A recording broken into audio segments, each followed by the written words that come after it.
someone on the right. Well, hello everyone and welcome to the 30th running of TARGA Tasmania.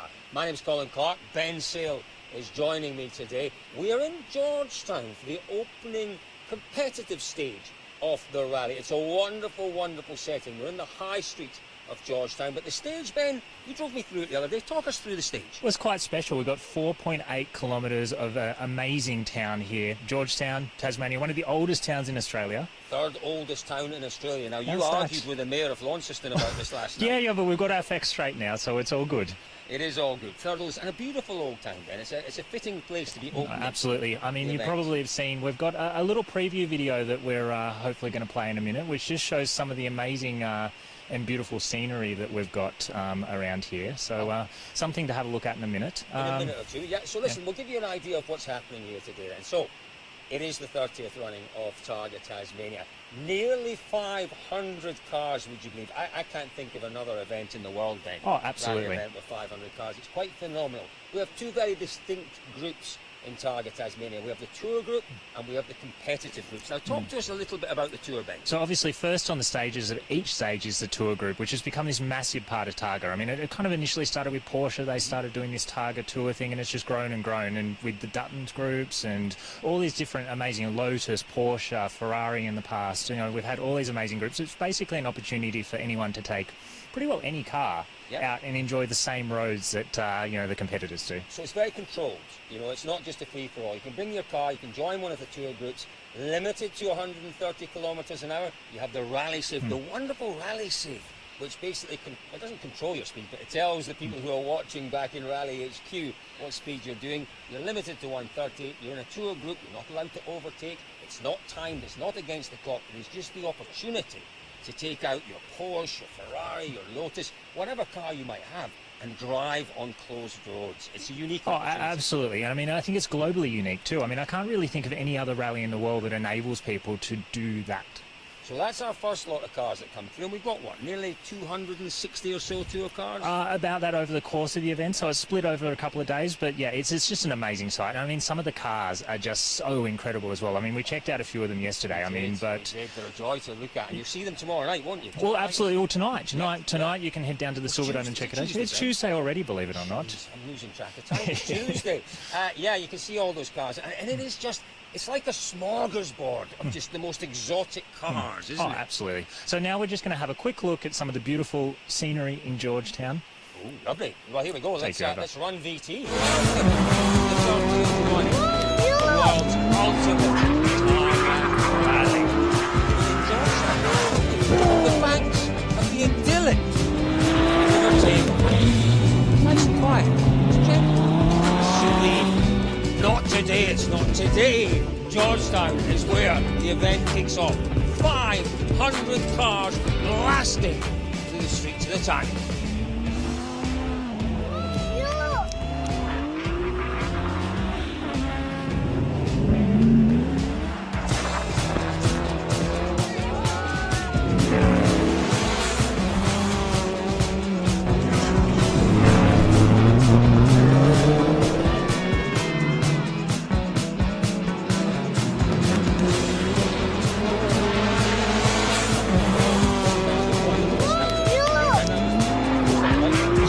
Only yesterday, believe it or not. It wasn't yesterday. Yeah. Oh. Goodness me. Yeah, it does feel like a long time ago. The sun was out. It was gorgeous. It is a special place to come rallying. You know, TARGA Tasmania, it is a tour of some of the most beautiful parts of Tasmania. And you know what? These coastal towns are all part of the makeup of the island. But even this morning, I mean, we were just down at Georgetown. We've quickly down at Launceston. We've just quickly made our way out to Georgetown for the official start. That was quite special, wasn't it? It really was. We had the start. We had the mayor of Launceston, we had the federal MP there. They were in a car that was quite interesting then. The first car over the start line, when the tape was cut for the 30th running of TARGA Tasmania. What was that little green beast that they were driving? It was a go-go mobile. So, I mean, Australians would know it a little bit better because it was, you know, it's featured in some advertising campaigns, Shannon's, so obviously a really big sponsor of TARGA. So anyone that's followed TARGA will know Andrew Stridey, who does the announcing at the start, and he does the champagne spray at the end. saying, Stridey, what is that car? It's a go-go car. I'm going, no, what is it? It's a go-go car. No, but Well, you what thought it is was a this? Porsche to start Well, with. I looked at it. It looked like a little old 50s, Yeah, 60s yeah. I Porsche. see. Well, it's got a bit of the 356 vibe. But it was really special. Outside the Grand Chancellor Hotel, all the cars will go across the start line there. They make their way through a... Well, actually, we've got a lovely little map here that we can actually show that will give us a bit of an outline of where we're going. So this is all of the 6-day stages of TARGA Tasmania, which is pretty special. We don't have that map anymore, but that's okay. Well, it does. We're based up in Launceston for, I think, the first 4 days, which is quite, it's last time, it was 2 or 3 days, but this is the Yeah, traditional absolutely. format, It's the original format where we start. Well, there we go. We're back now. So we start today. Traditional Georgetown was the prologue stage since 1994. Now it's become a proper stage, part of the rally, a timed stage. Obviously, Hillwood here, that's a warm-up stage, so basically an opportunity for people to check everything's working fine before they hit the streets of Georgetown. We'll have a bit of a closer look at that later. Now on to leg 2, which this is where, I guess, it's sort of like where the traditional rally stages start. So, I mean, the highlights of this day are Paluna, which is quite a special stage. It's sort of like the first... I mean, like, a stage like Georgetown, a competitor can maybe make a few seconds, but a stage like Paluna, if you do a proper run through there, you can make 10, 20 seconds on your competition. You can see, having a look at the map there, Ben, you can see that the outline of the stage. These are reasonably technical stages. Yeah, absolutely. Fast stages. These are more technical stages. stages. There's fast sections, technical. They're quite, bumpy crests. They're not flat. Like, you really got to trust your pace notes in order to get a good result through these stages. And then also on this day, you'll see one there called Mount Roland in the bottom left. I mean, that's sort of a partial reverse of one of the event's most iconic stages, Sathana. So that's another stage that can really, it's going to test everyone out on day 2. And we build up, don't we? We go through leg 1, which is a gentle introduction to the rally. Leg 2, I think, is round about 70 warms up, kilometres. yeah, correct. Then we get into the leg 3. Leg 3 is actually a little bit of a shift again. So these stages, I mean, sidling is one of the iconic stages of the event. You've driven through that. It's a beautiful stage up through the very tall forest. Absolutely. And then, you go out, and then Welborough Pass is, again, it's one of those stages that, you really can sink your teeth into. Basically, these stages are a little bit tighter. They're a little bit more technical. Elephant Pass is sort of, it's almost got European mountain pass sort of vibes about it, if anyone is joining us for the first time here at TARGA Tasmania, make sure you catch up. Today's great, through the street stage. We'll have round-up videos every day. Absolutely, yeah. And you will, if you're joining from Europe, you will see different parts of Europe from each day. There's Absolutely. a bit of Scotland, there's a little bit of Finland in places, there's a bit of Alpine in other Absolutely. places. There is a little bit of the West Coast is just astonishing as well. So through to day 4, I mean, this is sort of like the first big day of TARGA Tasmania. For followers of the event, these names will mean a lot, but for people who are joining us for the first time, Sathana is regarded by many as the best driving road in the world. It's a pretty quick road, though, isn't it? It's not slow. No, it's it's not really slow. Quick one at times. It's about 36 kilometres, and it's just busy the whole time. Up, down, across a mountain. I mean, basically, it goes past beautiful scenery. You don't get the chance to relax. You've got to be on it the whole time. You've got to focus. You've got to concentrate. You've got to, take every corner. But if you've seen shots of TARGA Tasmania and you think, wow, that looks amazing, there's about a 50% chance that they came from Sathana. But again, there's some great names there. There's Helier Gorge, absolutely. Sathana, which Rihanna is a pretty special stage as well. So again, these stages are a bit longer than the ones earlier in the event. So you're talking 20, 30 kilometre long stages. So if you're not in the rhythm, it's this really is where the event, I think, will be won or lost. It'll be leg 4 and leg 5. I was looking at them this morning, Ben. We're doing 300 kilometres over those 2 days. And of that, but not just 300 kilometres. It's about 180 kilometres competitive per day. Yeah, absolutely. So, the total is 300 kilometres absolutely. competitive. The total is way more than that, but competitive over 300 kilometres. And those are 2 hard days. It's 2 hard days after 3 days of absolutely. rallying, Even the stage to end day 4, Rinadina, which heads down into Strawn, which is, again, just such a beautiful part of Tasmania. I mean, that stage is so tight and so technical and twisty in certain parts, but then the character of it changes because there's these really fast open sections as well. So, Leg 5? Where do we go to for leg 5 then, Ben? Let's go into leg 5.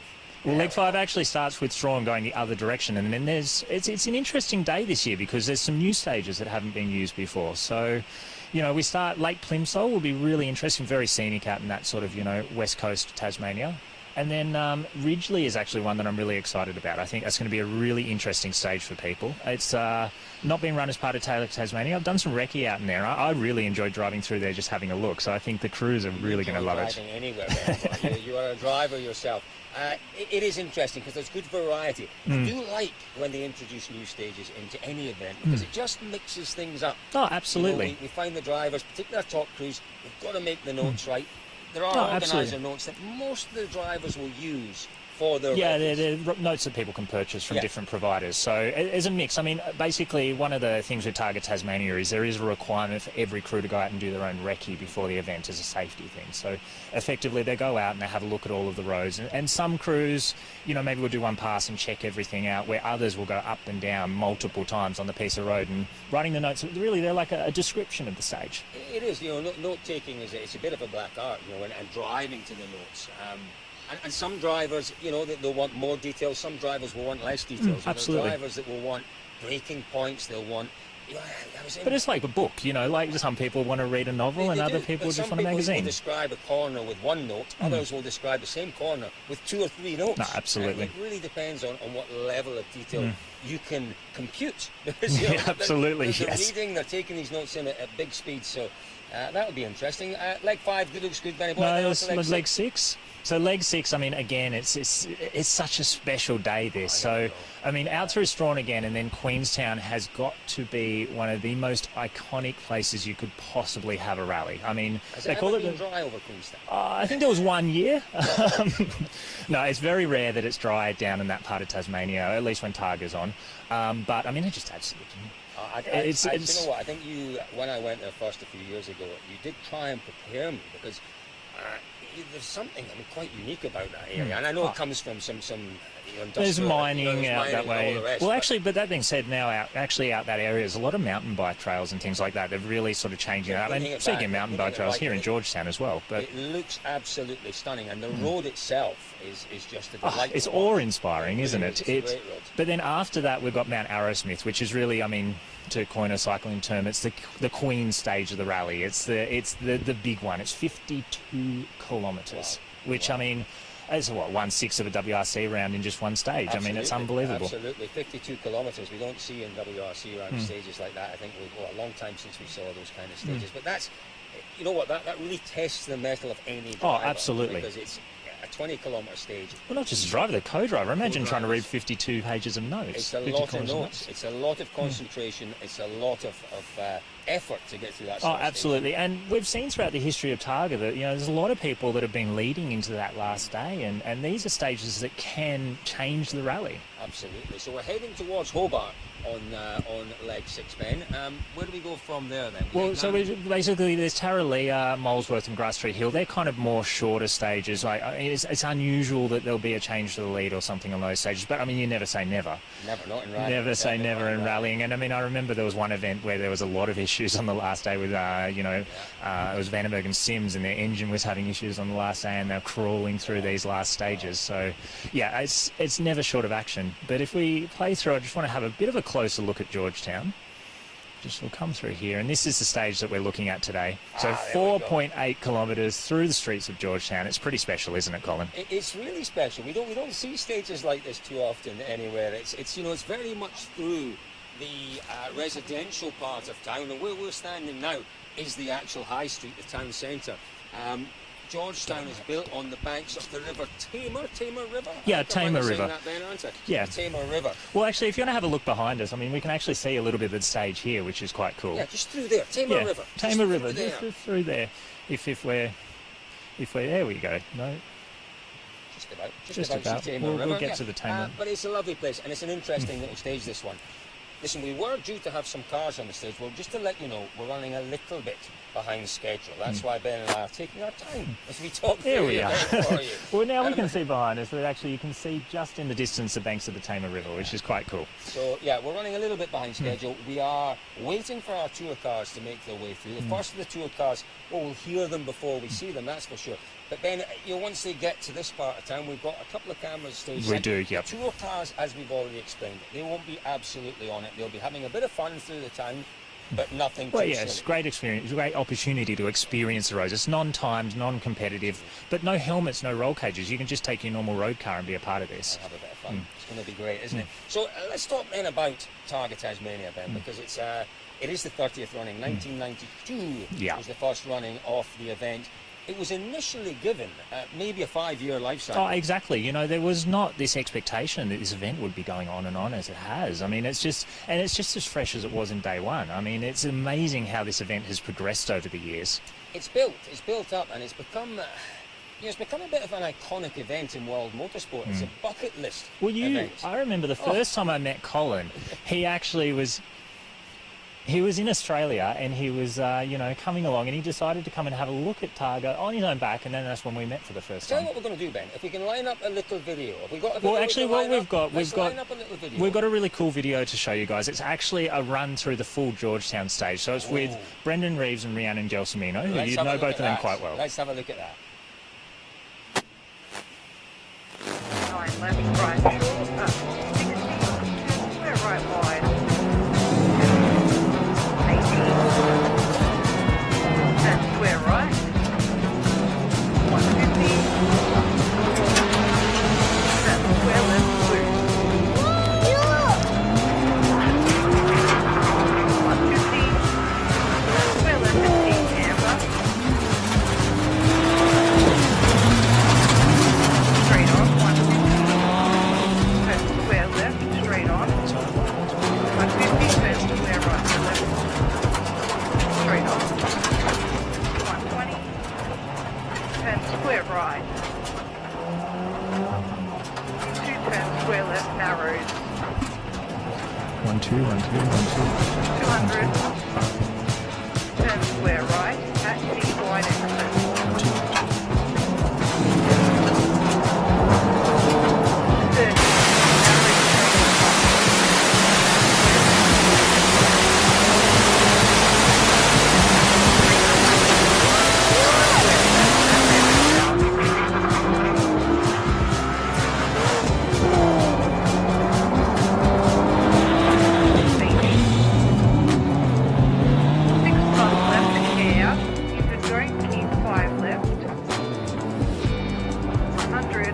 30, right, very wide exit. 250 narrows. Caution, narrow 5 left at roundabout. 200. Turn square right. Immediate 4 left, car park.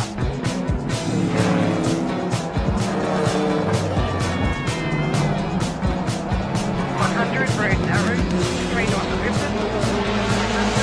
Caution, turn 3 left, very narrow. Into slow, square right, 100, square left. 100, 3 right, narrow.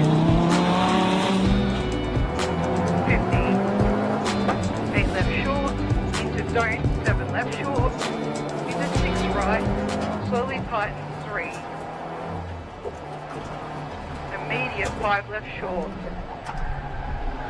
100. Flat rail, bumpy 120. Turn square right. 200. Turn square left wide. 300.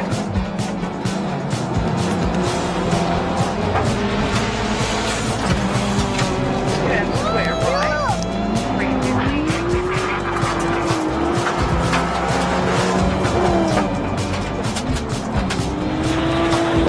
Square left wide. The Mazda a few years ago, did it in the I-20 I think 3 years ago. Really rally driver, but you could see from those pictures just how challenging this stage is. Folks, I know we've had a few sound. Apologise for those. It happens, you know, we're out and about. It's a little bit challenging where we are. We're trying to bring you all the pictures and all the sound and all the news from this stage here in Georgetown. We've had a few issues, fingers crossed. Let us know, with though. some luck, I think we might have the second microphone fixed now, Colin. Good, So good. Let us know on know. the live feed, and Absolutely. we'll take any feedback. But yeah, and I do apologise once again for the sound quality. Ben had some really interesting things to talk about with the maps, but if you can't listen, I'm very sorry. Ben, we'll talk again then. So what we're waiting for are our tour cars. Now, tour cars are really opening each of the stages this week, Ben. So tell us again about the tour. What is the premise for the tour? Well, the premise of the tour is effectively fun. I mean, it's to come and take part fun. We like in fun. Rallying, Yes. no pressure, no stress, and just to get out and enjoy your car and enjoy your roads. And I think that's right. It's about fun and enjoying your car. You know, we see a wonderful array of cars in the tour here. They're they're expensive cars, a lot of them. Absolutely. You know, and you don't often get the chance. Yes, you can take your car. Expensive cars. I mean, let's talk about some of these cars that we've got here. I mean, Well, it is quite special. Absolutely, and you know, when you buy these cars, you buy these performance cars, there's always the option for a track day. Oh, But nothing compares to driving a car the way it's supposed to be driven, which is on the open roads, closed roads, and really giving it. You're not worrying about somebody coming the other way Absolutely. towards you. I mean, how special you don't get to experience. I mean, I don't think until you've actually experienced driving on a closed road, you can really appreciate how special It is, and we're going to see a lot of that this weekend. Really very much looking forward to it, because as you say, there are some special cars in the tour this year. There's one that's particularly special that you're itching to talk about, Benny boy. Tell us about it. Weak at the knees when I saw He did, this car. he did, he really did. A very special Mercedes. Absolutely. Mercedes 300 SL Gullwing. I mean, if you're going to talk about ultimate cars, I don't think they get much more ultimate than a 300 SL. I mean, really redefined what a performance car was, if we're going to be honest, the first supercar. I guess it was. You know more about it than I do, but I'm going to tell you a little story about this car, because I have done some research. This is always a little frightening. It is dangerous. It is dangerous. Now, it's a Bowden collection. Would you say Bowden or Bowden? Bowden collection car. Now, when it first came to Australia, it was bought by an Australian, but it wasn't brought straight to Australia. So it was kept for 10 months in a colleague's garage in Germany, because it then became a second-hand car. Now, I'm guessing that in the 60s, second-hand cars, the import duty was different. So they kept it in the garage for 10 months, and then they brought it to Australia. Rules around building cars in Australia, and so there's all sorts of It's interesting. like that. I did. You think I just sit and do nothing and just look at Twitter and all the rest? Sometimes I do a bit of research, most of the time. But the Mercedes is really, really The other special. special thing about this car, this particular car, is it was actually part of the 1992 TARGA Tasmania. The very first one. Yeah, it The was very first TARGA Tasmania. And again, if you get the chance to come and watch a TARGA, or even better, compete in a TARGA, what you'll see is people who are madly passionate about cars, who collect cars, who spend all their money, all their time preparing these cars, and they drive them. And that, for me, is the magical thing. The magical thing. They're not cars that are kept in museums. They're not cars that are kept in showrooms. They're cars to be driven. And that Mercedes, you'll see it this week. Well, actually, I think maybe we've got a history segment that could be quite good to play at the moment. We are waiting, folks. You haven't missed anything. We are waiting for the first tour cars to come through. Our competitive cars won't be coming through for some time. I think this could be good to play is I think there actually is even a little shot of this 300 SL that we were talking about. Run VT, run VT. Yes. Well, the first TARGA Tasmania was held almost 30 years ago. The biggest and most popular tarmac rally in the nation had its roots in Italy almost a century earlier. In 1906, wealthy motoring aficionado Vincenzo Florio established a new road rally around the Italian island of Sicily. As its stature grew, many came with the aim of winning the event's prize, a coveted plate. With the Italian word for plate being Targa, the event was aptly named TARGA Florio. While the TARGA Florio ceased to run in the mid-1970s, the sport of tarmac rallying continued to grow in popularity, encouraging John Large and Matt Stall to pursue a TARGA Florio style event on the Australian island state of Tasmania. And so in 1992, TARGA Tasmania was born, the inaugural event featuring 5 days of rallying, which attracts 196 cars and some of the biggest names in motorsport. Former Formula One world champions Sir Jack Brabham and Denny Holm headlined the entry list alongside motorsport legend Sir Stirling Moss. Despite Moss winning his class, Brabham claiming a number of stage wins, and Holm leading into the final day, they couldn't stop Launceston car dealer Greg Crick and co-driver Greg Priest from claiming victory. Their Honda NSX finishing a mere 9 seconds ahead of Holmes' BMW. All, however, were enamoured with the new event. We're looking forward to coming back again next year. Tasmania is absolutely the ideal place to have a rally like this. The roads and the enthusiasm of people and the whole concept of the thing is absolutely sensational. From the class of 92, many would go on to compete in Targa for years to come. Notably Jeff Taylor, who is the only competitor to have taken part in all 28 events, and Jack Waldron and Vin Gregory, their Fiat featuring infamously in the 1992 documentary. She came over the top here and she did a somersault in mid-air, and then a pirouette, a spun roll, and then ended up here. Worse for wear, but thankfully in one piece. Targa continued to grow in stature, with Australian touring car front runners Dick Johnson and Jim Richards among those aiming to knock off Rick's crown in 1993. Mechanical issues claimed Johnson, but Richards, alongside co-driver Barry Oliver, ran the NSX close. Couldn't quite take the win. Not this time. 1993 also saw Glenn Rich make his Targa debut, however, without quite the same level of success. Like the Targa Florio, Targa Tasmania became known as one of the world's toughest motorsport challenges. And while the battle at the front raged for many competitors, the primary challenge was reaching the finishing line and claiming the Targa trophy.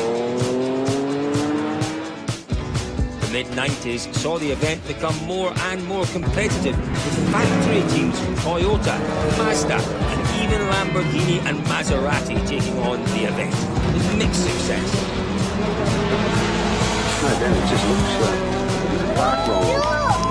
With Rick's previously dominant NSX feeling the pressure, the 94 event looks set to be claimed by Australian rally champions Neil Bates and Coral Taylor, only for their Toyota to be stopped by a whole radiator almost in sight of the finishing line, allowing Andrew Bidecki and Alan Taylor to claim the win. The following year, Bates and Taylor were back and they won dominantly, but it was Richards and Oliver's switch to a four-wheel drive Porsche 911 Turbo that would come to define the latter part of the decade.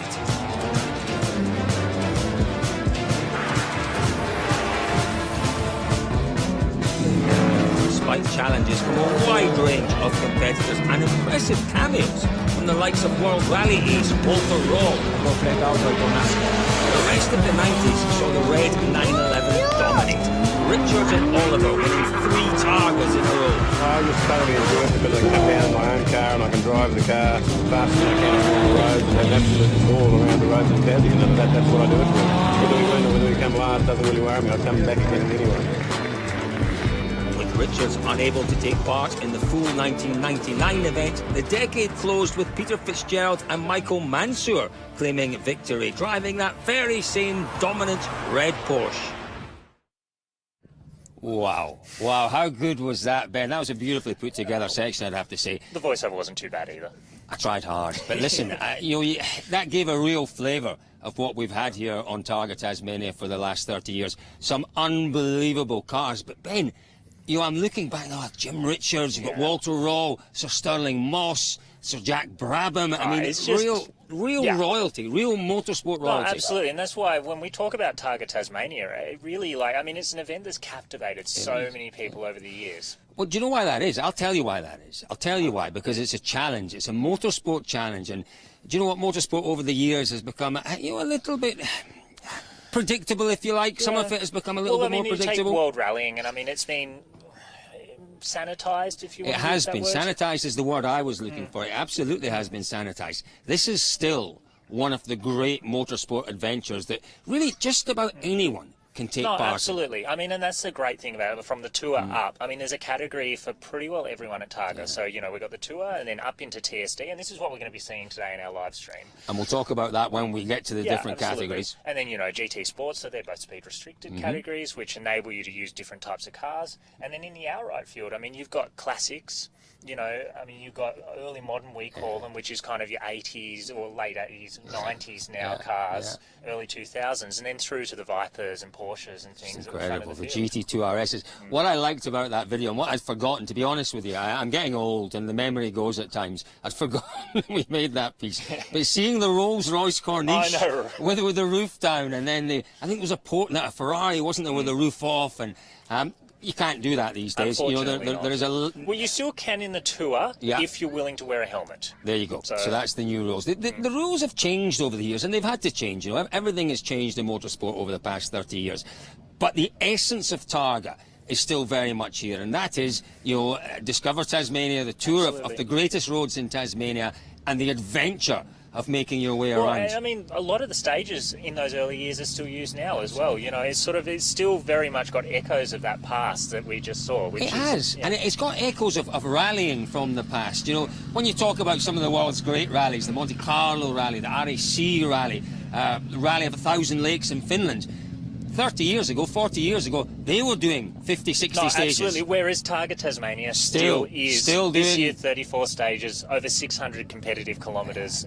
You just don't get that challenge these days in rallying. You do here in Tasmania, and it really is very special. And, you know, I'm very fortunate, and I travel the world with rallying, and I'll tell you, every driver that I have ever talked to about TARGA Tasmania tells me, I'm going to do it one day. I'm going to do it. From the very best, from the Lobes, the Ogiers, to the Craig Breens of this world, all know about TARGA Tasmania. Yeah, which is just astonishing, isn't it? I mean, I remember once going into Germany in the Porsche Museum, and the second you mentioned TARGA, people just want to chat to you. Well, you know, we saw Walter Roll there, didn't we? He came here in the... It was 97 was that particular documentary, but then he also came back, I believe it was 2011 was the last time Walter was part of the event. So Walter Roll was a multiple world rally champion, and you know, one of the finest. Sometimes, okay, what did he win? How many times did he win the World Championship? Twice. 2 or 3 times, you know, but I think he's one of the most underrated drivers. Well, a lot of those times he could have won the World Championship and effectively chose not to. Well, yeah, he was very much a thinking man's rally driver, and one of the very finest in terms of car control. Walter Roll could get things out of rally cars that others just couldn't. I mean, I remember in 2011 I was lucky enough to be here while he was, and watching him, it was the same car that I believe it was the San Remo rally. San Remo that he almost won. He almost won and it broke a drive shaft or something. On the final day, I think that was. And I was lucky enough to see him here in that car on the stages, and it was just astonishing. Really special, really special. And you know, that's been the allure of Targa over the years, that people like Walter Roll, as we saw in the video piece there, people like Sterling Moss, like Sir Jack Brabham, obviously, you know, they all want to come and have a little go. Even the late, great Murray Walker, the greatest motorsport commentator, some would say the greatest sports commentator that has ever graced our screens. I mean, you're just doing the leads are great. He loved it. We actually have another VT that we can play in, another video we can play in. If we want to have a look at the history of Targa in the 2000s, which featured a very famous commentator. Here we go, let's have a wee listen. While the 2000s would see a number of changes in Australian tarmac rallying, the early part of the decade kicked off in much the same way as the late 90s. The 4-time winning Porsche 911 Turbo was finally usurped in 2000, but it was by Richards and Oliver in a new generation 911 GT3. However, it was clear that their dominant run would be challenged as a new breed of more cost-effective, rally-inspired turbo four-wheel drives began to feature on the leaderboards. Despite the emergence of these cars and Jason White, Tony Quinn and Steve Glennie at the front of the field, Richards prevailed in 2001, 2 and 3.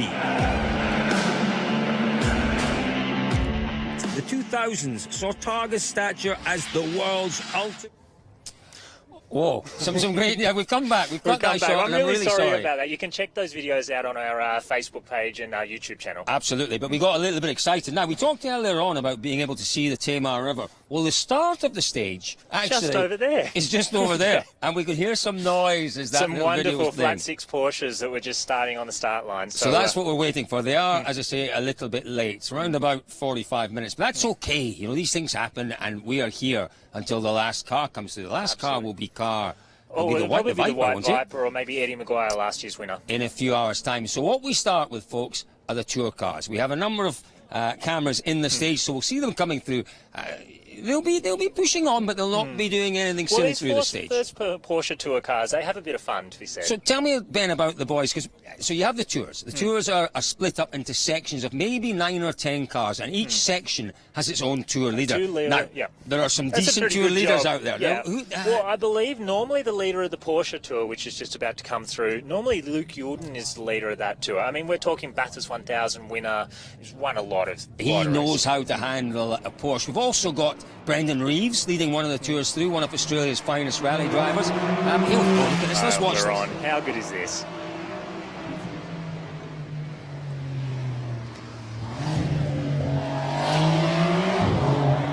Yeah, they're not hanging about, Ben. They're certainly not. I didn't quite expect them to be as quick as that, but as Ben said, that's our tour. Here we go. What's this, Ben? Right, 101. 101, we've got a 991 Porsche GT3 there, GT3 RS, no, GT3, sorry, but yeah, stunning car. It's a relatively long high street, this one. And to obviously just slow them down a little bit, they put a few little chicanes in, haven't they? Exactly. So, you know, we've got the hay bales down the main straight, which are pretty exciting, aren't they? I tell you what, I've stood at the side of the road and watched these tours cars coming through, and it's just a sight to see. It really is. Oh, listen to that. You know, they go out 9 or 10 at a time, they keep their distance, they're not allowed to overtake, and they all have a little bit of fun. Absolutely. It's just, yeah.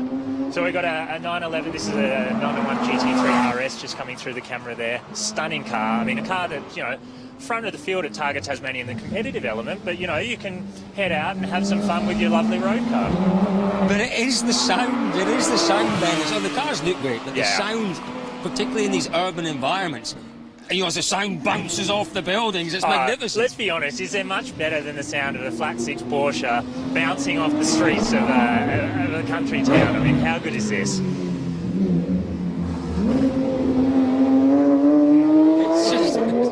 It really is great. It's a great way to kick off the 30th running of TARGA Tasmania. There are a number of tour groups going through. That's the first of our Porsche groups. As it just goes quiet for a second or two, my goodness, it's an assault. I know, it's just almost deafening, isn't it? It's just so fantastic. So we got this. It's actually one of the convertible Porsche 911s, one of the newer 992s just going through. Well, he's got his roof on, and he's got his roof on for a good reason. No, exactly. A little bit of rain, That could make it interesting as we go through the afternoon. No, absolutely. I mean, we're standing on the outside without an umbrella, so let's hope that the sun stays. You know, there's some dark clouds around. Here's the thing. It's been a very, very dry summer here in Tasmania. There hasn't been an awful lot of rain. When we do get the rain, the oily roads, it becomes slippery. It could be quite interesting. Well, there's always a joke with the locals. The weather in Tasmania is perfect until TARGA starts, so, you know. Someone told me that it might snow. It might snow this week, Ben. Is that right? It snowed once, actually. Yellow. I do like a yellow Porsche, I have to say. I do like a yellow Porsche.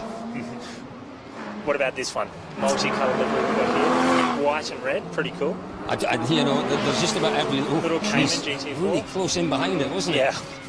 Can you imagine? I mean, it must be a bit of a shock coming down this main street, navigating your way through all these hay bales. Yeah. Well, you know, they've had a little look. They'll know. They've got the tour leader who knows, I suppose, and we'll give them a little bit of a pep talk. Oh, and they can tune into our live stream. Well, they could. They absolutely could while they're sitting and waiting. But you know, the tour leader will know what to expect. He'll give them a little bit of a heads up as to you know what's there.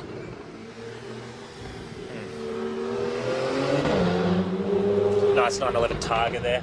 I mean, if you're a Porsche fan, Georgetown is the place to be right now, isn't it? It really is. Well, there's a wonderful number of Porsches here, and just about every Porsche you could imagine, just about, out and about around Launceston, in the Silver Dome, parked up, particularly on the stages. But it's not just Porsche, it's the Lotus tours. There's Lotus. There's a massive mix of cars here this year, which is quite incredible to see. So, a little bit quiet, Benny boy. Just calm for a minute or two. Yeah, we do like a bit of that. So, as I say, we do have quite a few tour cars coming through, and over the course of the week, around about 500 cars in total. Not all the tour cars do the full route. Exactly. You don't have to. You can pick and choose. So there's a couple of tour groups. There's Unique Motoring Events, which are running a tour with their Mustang, which Mustangs and Falcons, and mix of cars that are doing a couple of days. Then you've got obviously the Stokel tour group, which is doing the full event, which is a really, really exciting group of people, led by a former TARGA Tasmania winner. I mean, that's 2019 winner, didn't he? And he won it before that as well, didn't he?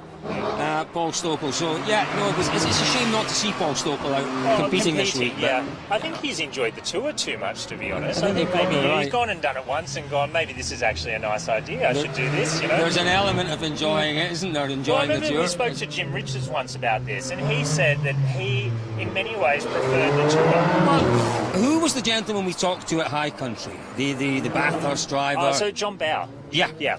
So he was actually in a little Porsche, lovely little Boxster.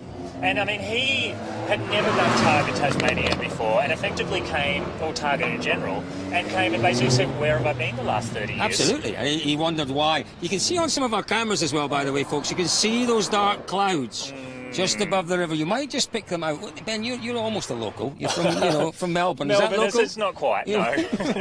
if this was Scotland, I would say we're about to get very wet. But Yeah, I'm not sure. I mean, well, I'm a hopeful person, so I...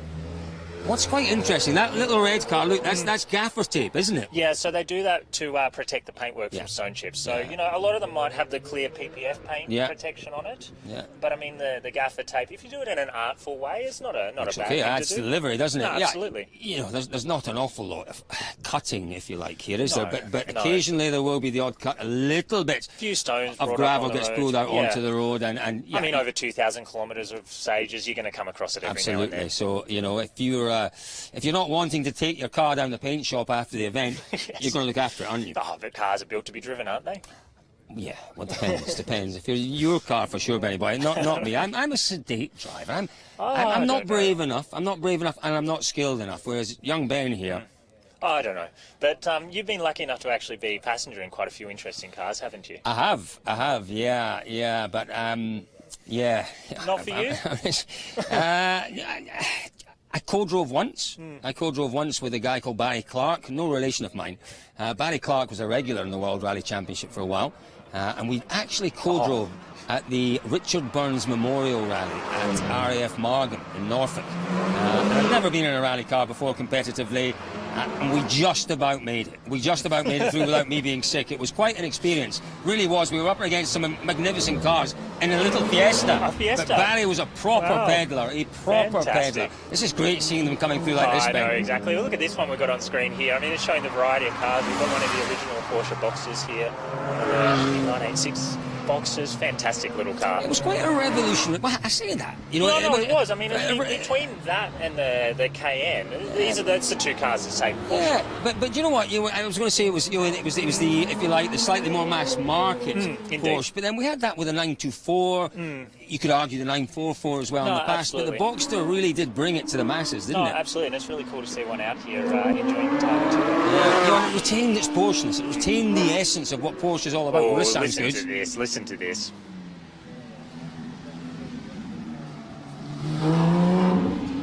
What is that one, mate? I think that's actually quite a special. It's a 997 GT3 RS, which there's not very many of those. So that's quite a special car. I think it's one of the last of the 4-litre ones. He's looking at me and asking me questions. That's a pretty special car, that one. Oh, so tour sweep here. So that's actually so we're following the little Cayman there. So each tour group has an opening car and a closing car. So Correct. It keeps it all reasonably under control. Under control. Make sure everybody's doing the right thing as well. They've also got the rally safes in the car, which So basically, the tour is speed limited. I mean, it's a little bit higher than your average speed that you'd be doing through Georgetown, but it has still got a speed limit. Yeah, and the speed limits come into play once we get out into the open stages, when we go across the top of those beautiful mountains. You open these cars up without a speed limit and they'll hit, 250? So they've got to be controlled. But 130, which is the limit, when you're making your way through some of these twisted gorges, more than enough to test the cars to their limits. And that is why the tour is such an attractive thing for these owners. 100%. I mean, it's that... I mean, these roads are the best. Among the best in the world. I mean, best tarmac roads. I would say that. Best tarmac roads. Colin's seen a lot, so that's high praise. So. Seen a few in my time there. They're entertaining. They're entertaining roads. And roads have got to be. If they're too technical, it's too much. You go to somewhere like the Col de Torini, for example, which is your iconic Monte Carlo rally road, but it is so tight. It is so technical that it's hard to enjoy driving a road like that in some ways. No, and you've got to absolutely attack that type of road. Whereas these roads here, it rewards bravery, it rewards those who attack, but it also they have a flow. they reward Yeah. those that can find the flow, that can find the rhythm, No, and that's absolutely. and it's finding that balance of roads, and that's what you've got here in Tasmania. You've got roads that, the aggressive, full-on drivers. Yeah, they've got to maybe just come back a little bit to find the rhythm. Absolutely. I mean, rallying is not about pushing maximum attack all of the time. Unless you're Kalle Rovanperä. Well, yeah, I mean, he did quite a good job, let's be honest. But Tarmac in Croatia, yeah, that was but something. I mean, I think you've got to know when to push and when to pull You back. do. You absolutely do, particularly on an event like this, which, as Ben mentioned earlier on, it is an endurance event. It is 2,000 kilometres Oh, and over these the are 6 days. production cars. We have limited tyres. Let's talk about that. Now, let's talk about that. That's a very good point. A lot of people have asked me in the past, what sort of cars are you driving in Targa? They're not traditional rally cars. No. They are all production Exactly. cars. They are all production cars with some modifications, but we're not talking anything too major. It's mostly Roll cage safety. most days, There's yeah, roll absolutely, cage, and seats, brakes. Maybe to some of them, a lot of the cars Yeah. come with quite good brakes. Now, suspension in some of them, yeah. but we're not talking wholesale changes. No. You know, it's not like a WRC car that underneath the skin is nothing like the road car it's based on. These are cars that, realistically, some of the cars, like a Porsche, for example, you could go and buy a Porsche at a dealership with a factory roll cage, bring it to Targa, and be And compete it. The other thing that's really, really interesting about Targa is the tyre allocation. Now, you have 6 tyres, 6 dry weather tyres, plus an optional 4 extra for the wet weather. So you really do need... Now, it's not an open tyre selection, it's the OEM tyres. So it's the tyres... What was that? That is a Lotus Exige. That is one of my favourite cars in the world. Followed by an absolutely beautiful... Oh, sorry, we're just... Oh, listen, yeah. folks. I know that electric is the future, but look, that Yeah. sound just makes the hairs stand up. Absolutely. Oh, look at that. Ferrari 575. Is that what it was? That was a Ferrari, yeah, absolutely. We had stunning Porsches, Wow, 911 beautiful. turbos. I mean, it's just incredible. So the point we were making about, and we'll repeat these points when we get to the actual competitive cars, you have to have tyres that go with the production. You can't just go and say, okay, there's a fantastic Rally Pirelli tyre, I'm going to have those. You can't have that. You're restricted to what Indeed. comes with the car. To a degree, it's got to be the same size and Same size, specification. yeah. So, So you have to look after your tyres. That's the point. If we get a blisteringly hot, which is unlikely I hope. this week, but I a hope. blisteringly hot Targa Tasmania, tyre preservation Absolutely. becomes a real Absolutely. issue. I mean, real it has issue. been in the past. There's been rallies at Targa that have been lost on tyre preservation. Yeah. The crews haven't been able to keep their tyres in the optimum, wear window. And this is where what you talked about, Ben, it's where it comes in, where drivers do have to be a little bit more intelligent, thinking their way Absolutely. through, knowing where to push, knowing where actually, if I make a second up there, Well, it it's might not be if worth you make it. 1 second here, you're costing yourself 20 seconds Absolutely, on the stage later on in 2 the days event. later. So do you know what? With rallying at the highest level, we've lost a lot of elements. We've lost the Well, how many tyres can one have on a WRC ramp? 28, I think it's 28 or 30 tyres. So we're talking half the competitive distance Yeah. and 3 times the tyres. 3 times the tyres, and you've lost that element of strategy. You've lost that element. We lost this a long time ago of navigation, sadly. Targa has all of those things, so you've got to find your way to the right places. You've got to think about strategy. You've got to think about tyre preservation. You've got to think about looking after all of your Well, car. your really. car as well. I mean, a lot of the classic cars in this event as well. It's not just like some of these modern cars where you can just go out, and it will, more often than not, work reasonably well. But we'll see some wonderful Another classics Lotus coming through. as the Another day goes Exige. on. These are just fantastic little cars. So popular at Targa now. Really, over the last few years, Ben, they've become increasingly popular. Lotus seems to have taken very well to Targa. No, absolutely. I mean, at High Country, I think they had nearly 30 cars said in that. their What is tour. that? That's Is a that a Viper? Corvette. No, Corvette. Corvette, sorry. So it's last generation Corvette. That's beautiful. We've got another one coming through as well. They're pretty special little car, aren't they? And really special cars. Really, and that's a special Mercedes as well. Oh, yeah. Little BMW coming through, another Lotus. How cool is this just to see these cars coming through? There's a bit of flame out the back of that Mustang just wow. coming through there. It's How cool is remarkable. that? Little Lotus Elise. I mean, that would be a wonderful car to do the Targa tour. Oh, that's a proper noise. As you say, Ben, your little Lotus Elise that's there. you don't have to spend a fortune to come and experience absolutely. Targa. I've always maintained that a little MX-5, for example, would be the Why would you perfect say car. that, Ben? Why would you say that? What have you got in your garage? Maybe 1 or 2 little MX-5s. Two. He did actually. When I came to Melbourne a few months ago, and Ben said, "Oh, you can borrow my car, Colin." A 30-year-old MX-5. Yeah, it's lovely though. It's lovely. Wasn't for me. It really wasn't for me. But yeah, no. But it'd be the perfect car because you don't need a. I mean, some of those cars just going past there. It might be 600 horsepower Mustangs, for example. You drive the corners, not the straights. So Yeah. No, this is the interesting thing. It is finding the right balance. If you want to win TARGA Tasmania, you've got to find the right balance. it's a balance performance versus fun. Absolutely. It's performance versus fun. It's outright speed against the nimbleness of the cars. You put a World Rally car here, and it'll only do 100. Well, I mean, a World Rally car, 85? it'd be very interesting to see how it went, but I mean, it wouldn't necessarily win. I think it would. I think particularly with now the fact that we're limited to 200. km/h speed limit would bring it back It's that kind of, you think back to 1964, to the Monte Carlo Rally and the Mini. Yeah. The Mini took ages. Paddy Hopkirk's Mini, when they won that event, I think miraculously. though, if you had tyre parity, that's where the point would come in. Well, perhaps. Because you're talking like a Porsche. Our front runners at Targa have better power to weight ratios than the WRC car. There you go. I'm learning something every day. The point I was going to make about the Minis, Ben, you don't like me making points about Minis. The point about the Mini was it took a while to get up to speed. But then you didn't touch the brake. You would just stick to the corners. Exactly. So it's that kind of balance Momentum car. Yeah, it's the balance between a car that handles through the corners and a car that's got that grunt that gets you up to speed quicker. But that's where, I mean, we were looking at it yesterday, the Vipers that have been so successful at Targa lately. Yeah. They're not big cars. People perceive them to be, but we saw 2 of them parked. One was nose to tail with a little Mitsubishi Evo, your quintessential rally car. Evo 10. And the Viper is shorter than the Evo 10. I didn't believe that. And you look at it and you think this is an optical illusion, but I was absolutely assured the Viper is shorter. It was about, I can't remember, it was 50 mils, so 5 centimetres, 10 centimetres shorter. But you look at them and you say, of course, massive next to the Evo, and it's not. not. It is wider. Yeah. And that's where, the handling and the train, and obviously the aerodynamics of the Viper are just incredible as well. But it's got a lot more presence.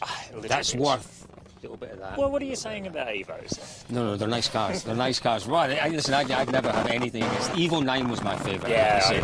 What a rally car that was. What have we got now, Ben? Well, we got another tour group coming through. There's a Jaguar leading that with Subarus behind that. So another more quintessential rally cars right here. Yeah, the Volkswagens, the Subarus. Yeah, Volkswagen Golf R. That would be a fun car to do the tour in. Golf R, wow. Yeah. Really fun car for sure. Now, Ben. Lamborghini Huracan. Now that's something a bit special, isn't it? Just listen to that. Lamborghini Huracan, a Porsche. That's the Audi. That's the Audi. The Audi. No, there's a Huracan at the front. The Audi was making all the noise. It's got a bit of a history here, the Lamborghini, hasn't it? How many times? 3 times, I think, Jason? 4 times. 4 times they won in the Lamborghini. It wasn't the Huracan, though, was it? No, it was a Gallardo. Yeah. Gallardo. So it was a very special Gallardo that they spent a lot of time perfecting. They did. And one that there's an interesting story behind that as well, because it was a car that... Yeah, but isn't it a car that someone else had more or less... They didn't quite give it away, but they'd given up on it, hadn't they? The original, so the Lamborghinis originally turned up in the mid-2000s, and they were very problematic. Actually, Paul Stokell drove one in the first time in Targa, and nearly won the event, but he crashed into a bank, unfortunately. But then Jason and John White took on the Lamborghini the year after, and it broke down basically every year. Yeah. Gearbox issues, clutch issues, this, that, the other. And then finally in 2010, they won the event. And you could barely stop them after that. But John White, Jason and John White, it's a lot of people just assume when they see it first it's father and son. It's not. It's uncle and nephew. John White is an engineer extraordinaire. He's got a brilliant engineering brain on him. Well, Jason, yeah. Jason, John as well. Hydraulics. John as well. And they understand what you need. There's a nice little Mini. What is that? JCW, I think it's one of the maybe it was a GP actually. Someone's turned up with sweeties, Ben. Someone's turned up with sweeties. We might have to have some of those. It takes a while. It takes a while to engineer the right car for this type of event. And we're seeing it just now, aren't we, with the Mercedes. The Mercedes look here. Struggling a little bit. It's a car that could, all right, it's got all the ingredients to win the event. 4-wheel drive, lots of power, handles well. But I mean, it's just that little bit of development that's required to get it to work properly. Would you like a this sweetie, Ben? Looks like we've got the sweetie. I love lollies. I think you call them lollies in Australia. We've got to Australianise our broadcast here. So I think that was a unique motoring events group that was just going through there. Some really interesting variety of cars there. Actually, no, sorry, I'm going to watch me. How do you want it too? Look at the variety. Well, I tell you what, that's me. There are a lot of people out there that might say, give him lollies more because it shuts him up. That shut me up for a second or two. There's a little 2 Series BMW just going through there. Quite quiet in comparison, A little isn't it? bit, yeah. A little bit quiet A little in bit comparison. What a variety of cars we've already seen, folks. We've seen everything from the exotic Lamborghini to the little Mini to the BMW and to almost the wife's shopping trolley Mercedes. Well, I mean, exactly, little A45, same as what Griffo is running. Griffo, who did a remarkable job. Now, which class was that in? So it's on GT Targa? production. GT production, and as he told us during the, and you can have a look on YouTube and find our videos. Well, I think that one's up on 9 now at the moment. 9 now. There you go. I'll get it right. It was his wife's car, and he borrowed it for the weekend. Hadn't told her what he was doing with it, but my goodness Turned me. up and won the category at Targa. What an effort that was! No, a really absolutely. impressive machine. Mark Griffith's got a really long history of motorsport. You got lollies in your mouth, Benny boy. Well, somebody force-feeded me the lolly. Yeah. No, One can't talk with their mouth open. What I found over the years, I've done a lot of radio in the past, and motorsport radio, is motorsport radio is fueled by lollies. Sugar and lollies fuels it. You have to take every opportunity just to give yourself a little energy boost. We're now an hour in. There's a man eating a banana there. That would be the healthy thing to do, Ben. No, you're an athlete. You're an athlete. The banana might do you, but not me. Our tech guru here, Pat Neff. Is that Pat? Pat's having a look at things as if everything all right, Pat? You're quite happy with it? There's a thumbs up from Pat. He's got a mouthful of banana. So we've got a Lotus on the screen now. We can stop talking about Pat. We can look at a banana yellow Lotus Exige, which is there's a Series 2 Exige. Look how nimble that was through there. Wow. You can see why. You can see why the Lotuses are enjoying Targa so much. No, because absolutely. it just, there we go. Look, and as you said, Ben, in the Aston Martin. We did a little Audi going through the R8. Listen to that. So just coming up, we've got a McLaren now. That's a pretty special car to do the Targa tour now, isn't it? That is a special car. Now, we've seen some really special McLarens here in the past, haven't we? Oh, The P1 was one of the original hypercars. It was here. Yeah, it did 999 in 2016, so the sweep vehicle effectively for the event. Yeah. So we've seen them all. There probably aren't that many hypercars or super. We've seen the Pagani, haven't we, in the past? Absolutely, Pagani's on Adam Kaplan. Yeah, and Adam Kaplan, by the way, is driving one of my favourite cars in this year's event. Tony in the Quinn classic. Actually competed once in a 650S, quite like that one. Is that right? Yeah, he did, wow. yeah. Adam this year, have a look out for the Giocattolo Group B car. That was okay. Pretty good. Giocattolo. It's one of those cars that when you see it in the flesh, it looks pink. But when you see it on the screen, it's just this beautiful red colour. That old story of the Ferrari and the Ducati Formula 1 MotoGP team, that you look at them in the flesh and they look kind of almost dull. Yeah. Or, it's all to do with TV. TV cameras, apparently. The TV cameras just saturate the colours. You know. Well, no, red is the most difficult colour for a camera to work with. So you actually kind of, if you want it to look good on camera, you need to make it not look quite as good to the naked eye. In the flesh. There we are. There's a man that understands technical things better than I do. But yeah, have a look out for that car this weekend. We saw it first. You'll hear it coming. It looks magnificent on the stages. It's a small car. It's based on a little Alfetta, 1980s Alfa Well, suit. Basically, they removed the 1.5 litre engine out of the front and put a hulking great big 5 litre Holden V8 in the back of it. So apparently there was a Group B Alpha in the 80s that was made. They made one car. Now, I'm told it did actually look an awful lot like this little Giocattolo that we're seeing out there. We don't know. It's very much an Australian... Indeed, yeah. Not invention, Australian piece of engineering. Yes, exactly. And there were, 20 made originally? Yeah, exactly, and not quite that many left. So it's really special to have it here at Targa. That's Alpha for you. All you. right, now, here we go. Look at these Mustangs. Look at that. So I think this is our unique motoring events tour group. Just look at that. Should we shut up and listen to these come through? I think so.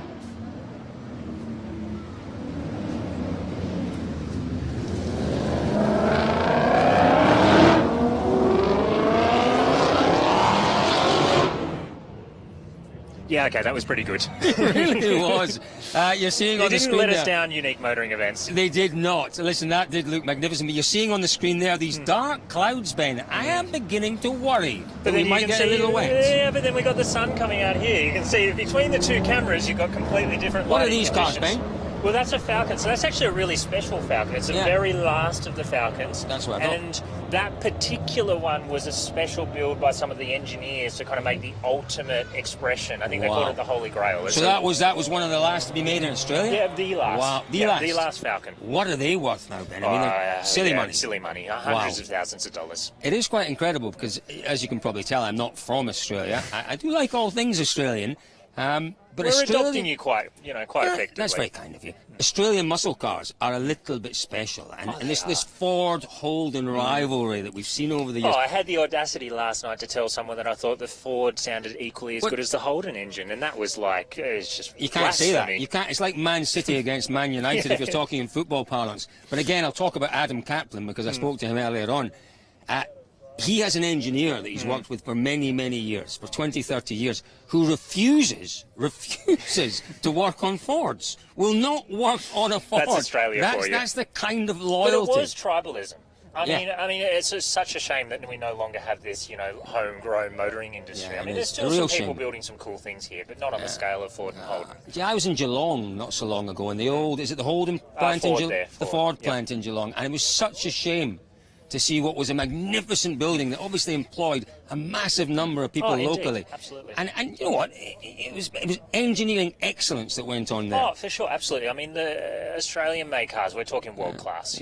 There's plenty of people that come from overseas, and back in those, when they were current, would jump in a locally made Holden and go, or Ford, and go, wow, this thing is just world class. I'm a big Jimmy Barnes fan, and Jimmy Barnes wrote a song about the Holden plant in Adelaide, didn't Yes. he? About them closing, shutting down our town, I think. Was I did well to remember that, That's didn't I, not Benny boy? bad. Look at you go. But yeah, do you know what? The other thing I watched recently as well was that magnificent Brock Oh, documentary. yeah, that's pretty fantastic. Where I found out a lot about Pete Brock that I didn't know. He was what a character, what a driver. First of Absolutely. all, what a driver, and what a wonderful example of Australian brilliance. Oh, absolutely. He was as good a driver as we've seen, and an all-round driver in many, many decades. No, absolutely. But what it showed you was that rivalry. It really did demonstrate that. tribalism, It did. absolutely. And those, when they talk about Bathurst and the Bathurst riots, where did it come from? It's a different era, isn't a different era. It doesn't happen anymore. But it was a bit like, I suppose, almost football hooliganism way back when. Yeah. Thank goodness we don't see that anymore. Got another yeah. tour group, a little Audi coming through there. What have But we what got? More Porsches? Yeah, lots Porsche of- seems to be just a car to have at Targa this year, isn't it? Right now it's the Porsche. In the past it has been, it does, we've talked about this as well. It evolves. Absolutely. The event has evolved, the cars have evolved. But plenty of Porsches, plenty of Lotuses, those wonderful Vipers, and just a bit of everything, Oh, man. absolutely. I mean, it's fantastic. So what have we got? More Porsches. There's one of the new 992s coming through. A couple of Boxsters. Some big supporters. Yeah, do you know what a going lot of through people there. do on this event as well? And I noticed it there, Ben.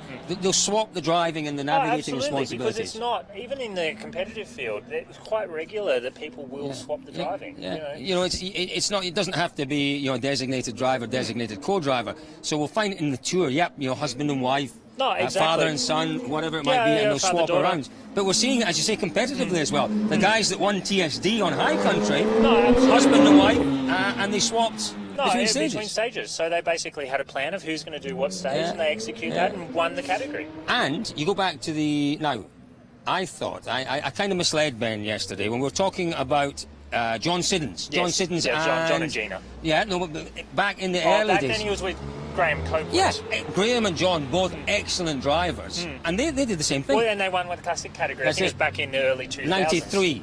No, about 2003. What was that car? Ooh. How did we... Oh, goodness gracious. I hope our viewers saw that, because that was the car I've been waiting all day to look for.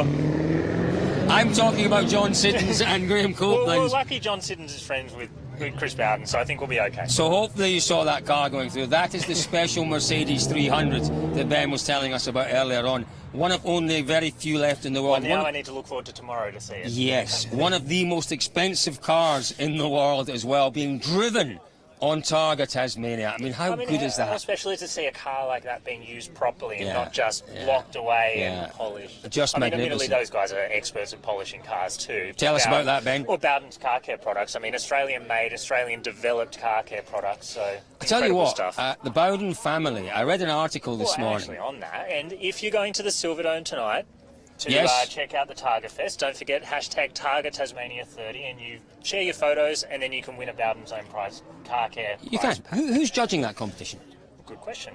It's not me, not me. But I'm just wondering who's. I'm just throwing because you know everything. Oh, I don't know. I was about to tell you something. We can yes, judge it. I was about to tell you. The Bowden car collection is one of the best car collections anywhere in the world in terms of iconic Aussie cars. It is probably the best. Speaking of iconic Aussie cars, Brock, Oh, yeah.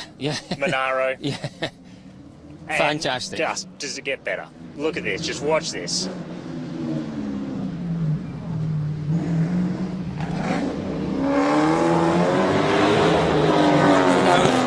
Who's driving it? So Keith Callahan, Marianne alongside, who's an absolute motorsport legend. He really is. Absolute legend. He really is. He's a driver. I had the privilege of sitting down. He bought me a whiskey the other night. He did, Very and nice of him. it was a Hobart whiskey, and it was very good indeed. I have to Tasmania has some fantastic whiskey. listen, I'm Scottish, so I can't. It's good. Can't say it's fantastic, but it certainly was good. Clearly you haven't tried enough. What a joy to talk to Keith, because he's done so much. He's done the Pan America in absolutely. Mexico. He's done this event from Sweden to Jordan, which I didn't even It's know just existed. incredible. Snow to desert. Really, really good driver. And Going also back to the Bowden car collection, Google it, because there's a wonderful article that I read at 4 o'clock this morning on their car collection, and it goes through the cars they've got there, and it's Bowden car collection. Google it and have a read. It You really won't is regret worth it. You No, honestly absolutely will won't. not regret it. So this is a really cool car we're just following here, actually. That's Christina Quinn in her beautiful Boxster Spider, which, Really I mean, nice just car. check the colour out in that. That is just stunning. Absolutely stunning. Dream car right there. So there's different levels of Boxster, isn't there, Ben? There's Yeah, the kind of absolutely. entry level, And that's a pretty special one. That's a special one. Yeah, so that's what a kind of pretty special performance might we get from that one? Yeah, I'm putting That him on one, the spot. oh, Putting him on the exactly. spot. Well, I mean, there's a few. I mean, it goes through the flat 4s, through the 6s. I'd imagine that one's one of the flat 6s. So, probably, I think, just shy of 300 kilowatts. You're going to be I don't low understand 4 kilowatts. seconds. I'm Sorry, old school. Maybe Horsepower. about 360 to 400 horsepower. Wow. Maybe 4 seconds flat to 100 kilometres an hour. Wow. And I mean, that's the normal Porsche, It's the power to weight ratio, isn't it, in these cars? That's really absolutely. important. That's and why you all get the the performance. extra elements, like the gearboxes in them, are just astonishing. The brakes are amazing. Fantastic car. And again, that's what you get at Targa. You get these wonderful cars. You get these cars that, you might see every day on the roads, but then what you get here is something a little bit special, a little bit, a little bit rare, It's a little not bit... something you're going to see driving down the main street of Georgetown every day. Not every day, that's for sure. That's for sure. Now, we are still with our tour cars, folks, so bear with us if you're waiting for our competition element. We've got quite a number of different categories in the competition this weekend, this week. It's a we week. need a I'm 6-day so rally. used to talking about weekends with rallying. WRC and their 3-day events. No. Which is the first competitive element that we're going to see? TSD. So TSD. time, speed, distance. It's a regularity. He can talk about effectively. it. He can talk about it. You've had it explained to you countless times. Many times. So- TSD. Yeah, all right, go, show I'll us. give it a wee go. So TSD, you are given a prescribed time to get through the stage.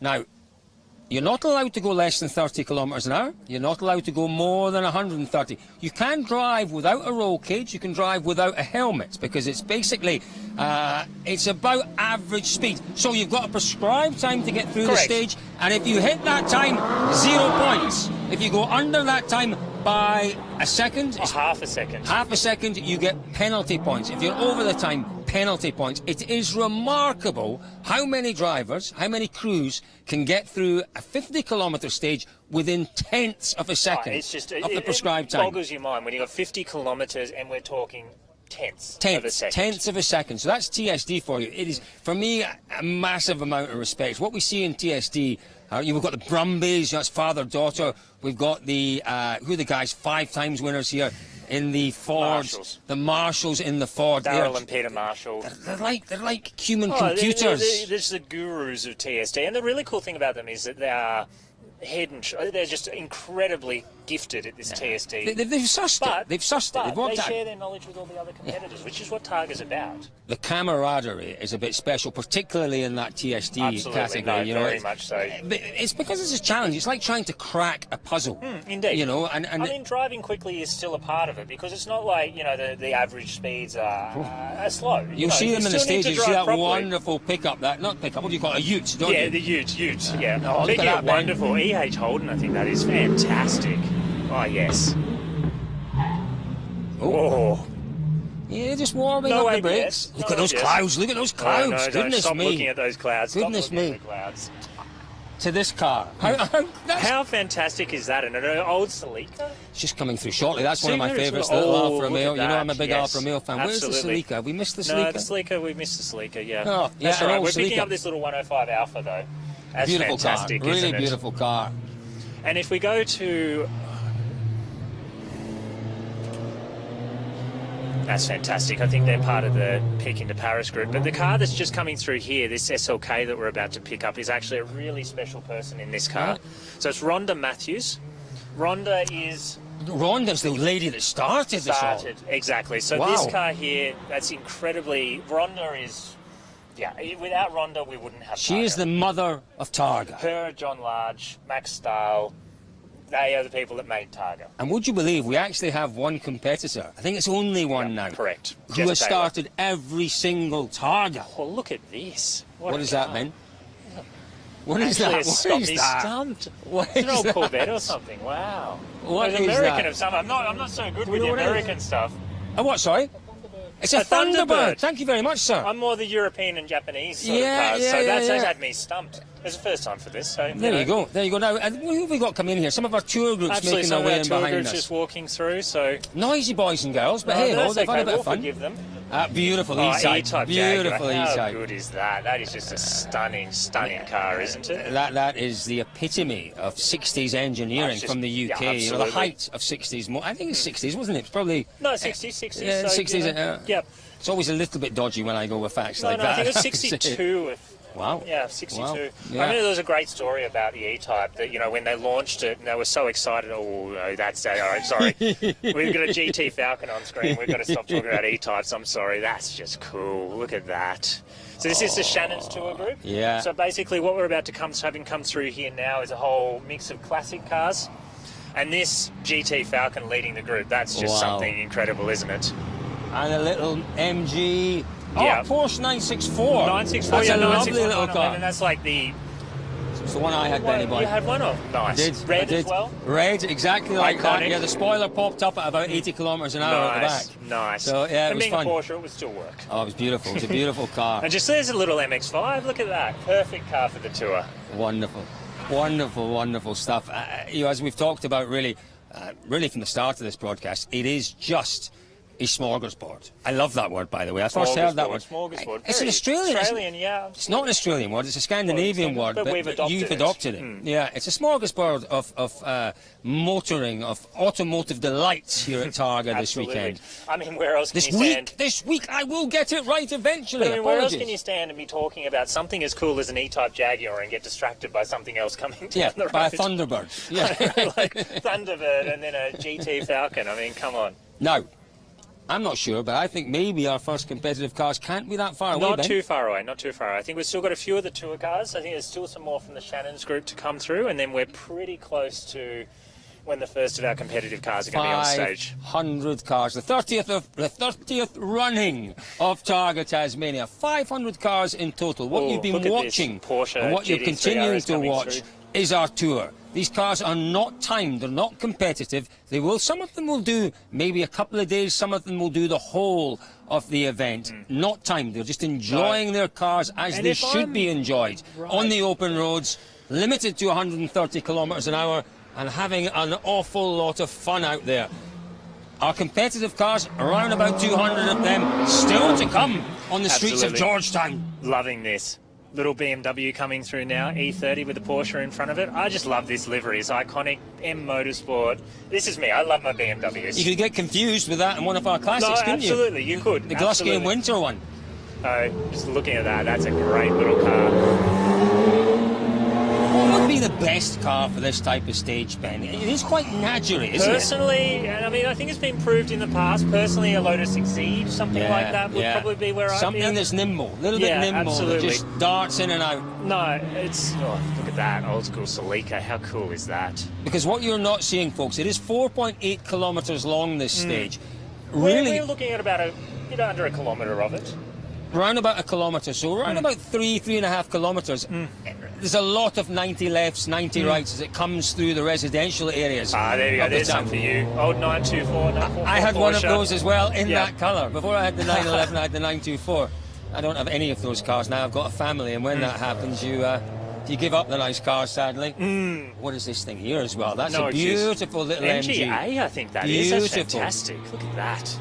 Beautiful. We see some great old British cars here. The MGs. Absolutely, particularly in this Shannon's Tour. This is something very special coming through here. That, believe it or not, is a Bristol. There you go. Well, if we talk about classic British cars, that is one of them. But, like, I mean, aerodynamic body, I think it's aluminium. I mean, just, way ahead of its time. Way Absolutely ahead of its time. Incredible piece of engineering.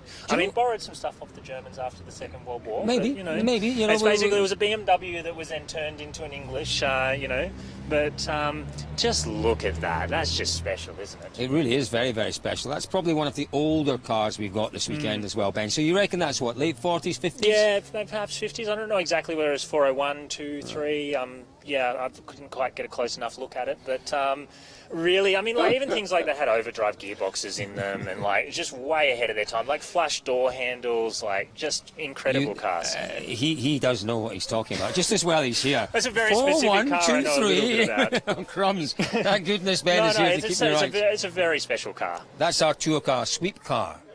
So does that mean... That means that in about 5 minutes' time... We have 5 minutes. 5 minutes, just to catch our breath. It was one... we waited, didn't we? We waited 45 minutes to see our first tour car through. But my goodness, when they came thick and fast. The noise, the sights... Our camera operators did a good job of keeping up. Well done, boys. Well done. Keep it up, because that's your practice. It gets a little bit easier for them now. 30-second intervals between the cars. But they get a little bit quicker, Benny boy. Indeed, they get a little bit quicker. So we start with TSD, and then we move through. The last of our competitive classes is... It's where we're going to see our winners this year coming, isn't it? So we're going to wait a little while yet until we see our Vipers, our GTRs, our GT2 RSs. The likes of, obviously, well, we talked about Paul Stokely. He won it a few years ago. But we've got Jason and John White, we've got Maguire, we've got Jeff Morton. I think it's going to be a really interesting car to see through these stages. The way that car shoots off the corners, twin turbocharged, GT2 RS. I mean, that's going to be pretty cool to watch. He will go well. He will go well, that's for sure. But don't write off Tony Quinn in his... if we do get... Kennard as well. Angus Kennard. He was sitting in third a few years ago and just looking for a little bit more rain. Really plays to those kind of cars. Absolutely. McLeod is another one in the GTR with Steve Glennie alongside him. And what about the boys in the 1993? The Howarths. The Howarths. Yeah. That's a car R33 GTR. I mean, analog car in comparison. 25 years old. Setting amazing stage times. What's interesting about that car is that it's actually quite simple and quite basic, and in some ways that works well here. The more you've got in the car, remember Tony Quinn with his GTR 3 years ago, it was brand new to him, and it just kept going into limp mode, and he couldn't work out what it was. Turned out they'd removed the speaker, and they'd not put a relay in.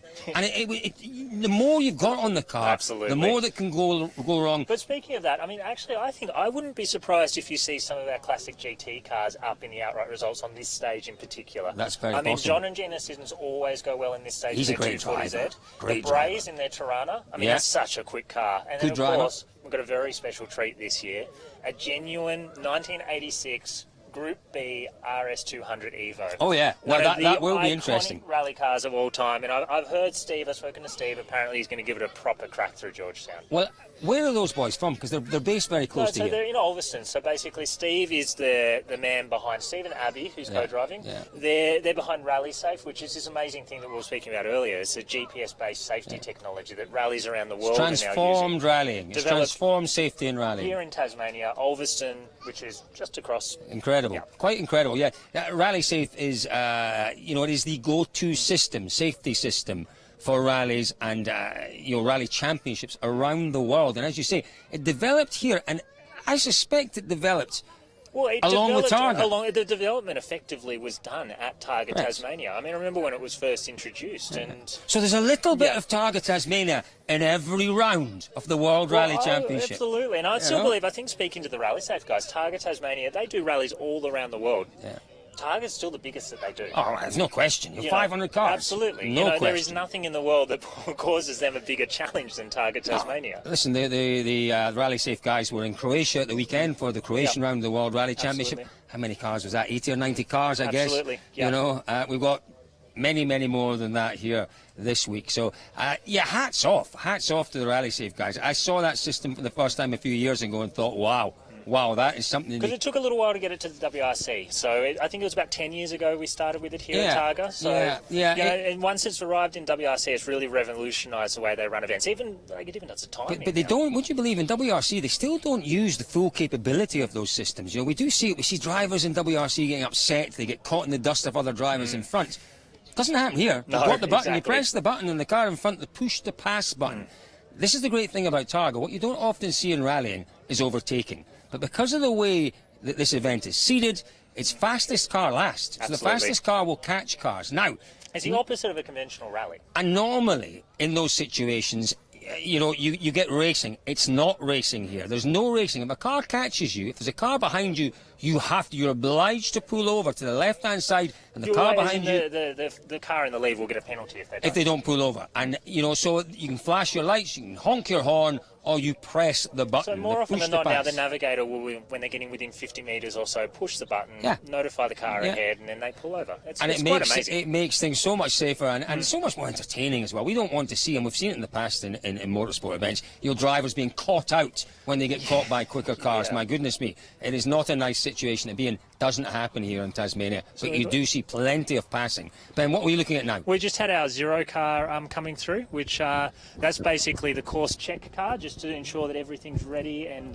perfect, ready for the competition. Yeah, you know, a zero car is a standard car in rallying. It's the final car that comes through before your first competitive car. Driven reasonably hard, but keeping an eye out. He's having anything. a reasonable crack there. And so he should be. No, that's what happens with the zero car, but at the same time, they're keeping an eye out for anything that might have been missed. So if there are spectators... A hay bale out of place, even spectators in the wrong place or anything like that, that's... You know, there are other cars that have come through before the zero car. The zero car is the last of those safety cars, just to say, yep, everything is A-OK, bang, let's go with the competition. So... That's always an exciting moment when you see the zero car. It is. 5 minutes normally before the first car, 4 or 5 minutes before the first car goes into the stage. It's always a decent car, always a decent driver. Absolutely. It's always a sought after. With a lot of experience. Always a sought after seat. But a lot of responsibility as well. Absolutely. It's the same with 999. I mean, the one that follows the course. Exactly the same. A lot of responsibility. I mean, it's. Yeah. And as I say, you know, it's a kind of on rallies around the world. The zero car is quite often the one that, particularly our older drivers who have maybe been there and done that. You know, they want to still be part of their it. experience to the event. Which is what it's all about. So the zero car is through. We are waiting for the first of our TST cars. Now, Benny Boy, you have got the photographic memory. What's the first one on the road? No, that's a very... That's unfair, isn't it? Unfortunately, the laptop that makes me seem smarter than I am has a screensaver that's come up. I was going to say, you can go and press the button if you want to find out. Go and press the button, Ben. Go and press the button. There we are. We're actually still waiting. So what we've got in front of us is a document that shows us when the cars start the stage. With Targa, it's not seeded to the degree of a WRC round. Let's talk a little bit about that. WRC rounds, when you leave the service park, you have a start time at the first time control into the stage. There's a different system here. There are no time cards. It's all the times are done through this wonderful Rally Safe system. So you have a target time. Now, generally, cars will keep their order as they come out. Generally. But if you have issues on the road section, if you have issues in a stage and you're late out of the stage, you have a target time beyond which you cannot enter the next stage. 45 minutes. Yeah, exactly. 45 minutes past is the window you've got. Effectively, Exactly. So, you know, it is difficult to say, you know, it's who's not going in WRC, if you don't check into your time control at the designated time, there are penalties. Yeah. Thankfully, we're a little bit more relaxed here. A little bit more relaxed, and it's a great system. There are no paper time cards, so we don't see them stopping and handing over their time cards at the start of the stage, and they don't stop at the end of the stage to get their time cards marked. It's all done automatically with the Rally Safe system. It is for me, it's a great way of doing it. Well, It keeps things going. Well, no, in some ways it would, in some ways it wouldn't. You're a fan of the old time cards. I'm a fan of stop lines. Yeah, I'm a okay. fan of stop lines. No, but there still is a stop line. Yeah, they don't always stop. They don't have to stop. There's still a requirement to stop at the stop line. To say hello to the marshals. Indeed, and in to a little thank wave. the marshals. Yeah, absolutely. You don't actually have to do any administrative work on the stop lines here. It is, and we mustn't forget that. You know, none of these events would ever happen without the volunteers. I can't imagine how many there are here this weekend, Ben, but it's many hundreds. Hundreds. So effectively, each one of the 34 stages that we have has a team of volunteers that come in hours before the stage starts, and they set up the tape that you can see behind us to ensure people stay safe. You know, I love it. I love these people. I love them in Australia. When I was doing the WRC in Perth and in Coffs Harbour and the various places, you know, these people become your friends. Absolutely. You see the same people. It's such a great way to see rallying too. Like, they're all enthusiasts. It's a community. You know, you have the same people, and they look after the start lines, they look after the stop lines. Quite often they'll come in caravans, they'll camp. Absolutely. You know, they're, as you say, they're into the stages early, and they are just such an enthusiastic group of individuals that. But I mean, none for of this anyone happens without. who is thinking, I mean, if you come to spectate a rally, why not volunteer and be part of the action? I mean, you can get the best seat in the house. One of the best ways of following rallying, to actually be, as Ben says, part of the rally. You know, next year. You know, an opportunity to meet the drivers. Yeah. And you know, it's really quite a cool way of doing it. Next year, TARGA, because what we have to say, Ben, is there's been some great news, hasn't there, about the continuation of Absolutely. TARGA. This is the 30th running of TARGA. We will be back next year, the year after, and I think the year after that as well. Yeah, indeed. It's a multi-year deal that's been agreed between the TARGA group and the Tasmanian government to keep the event here.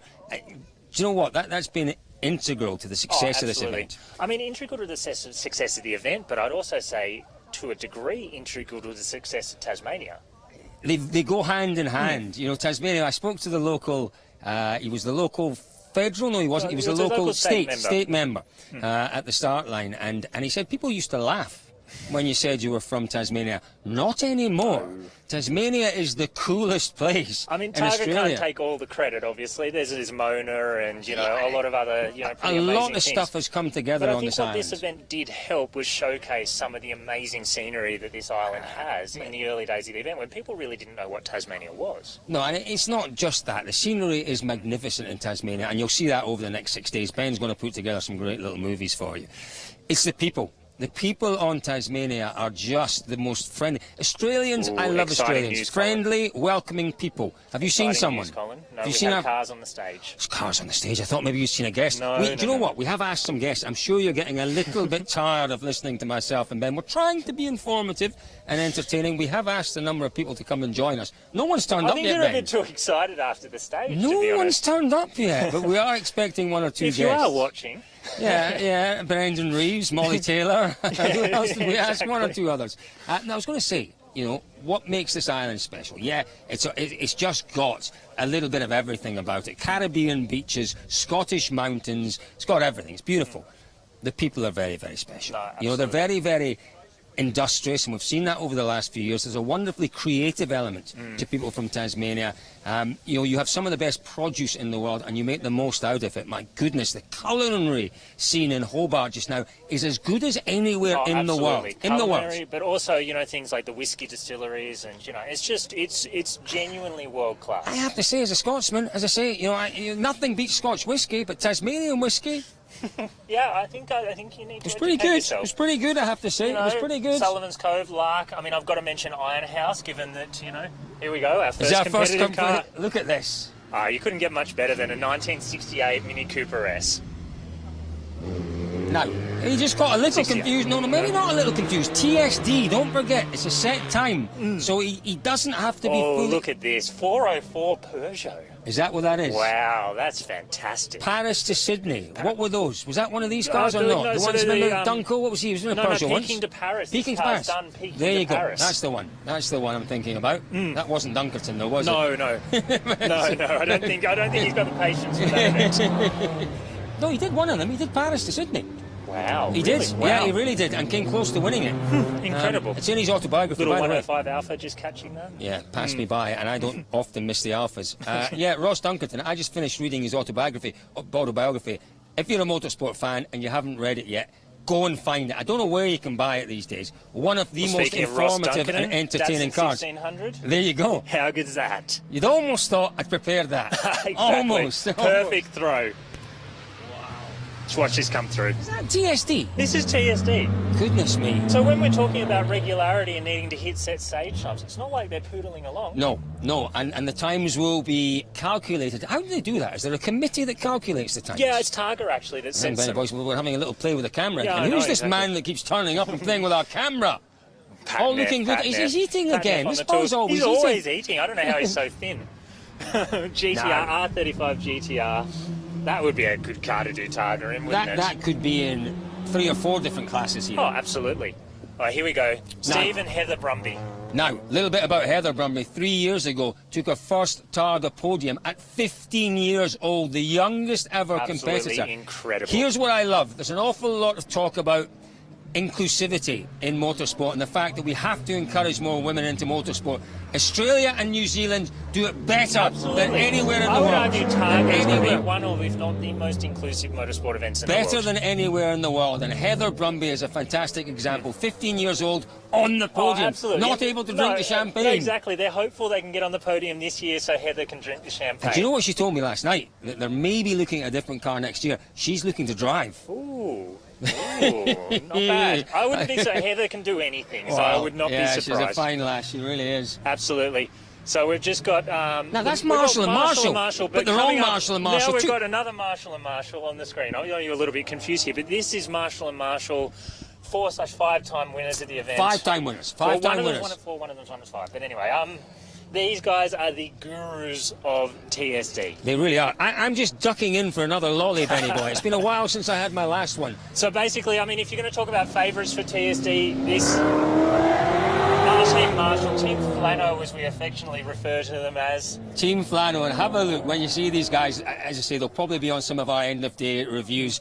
It's very obvious why they're known as Team Flannel. Exactly right. It's very, very obvious.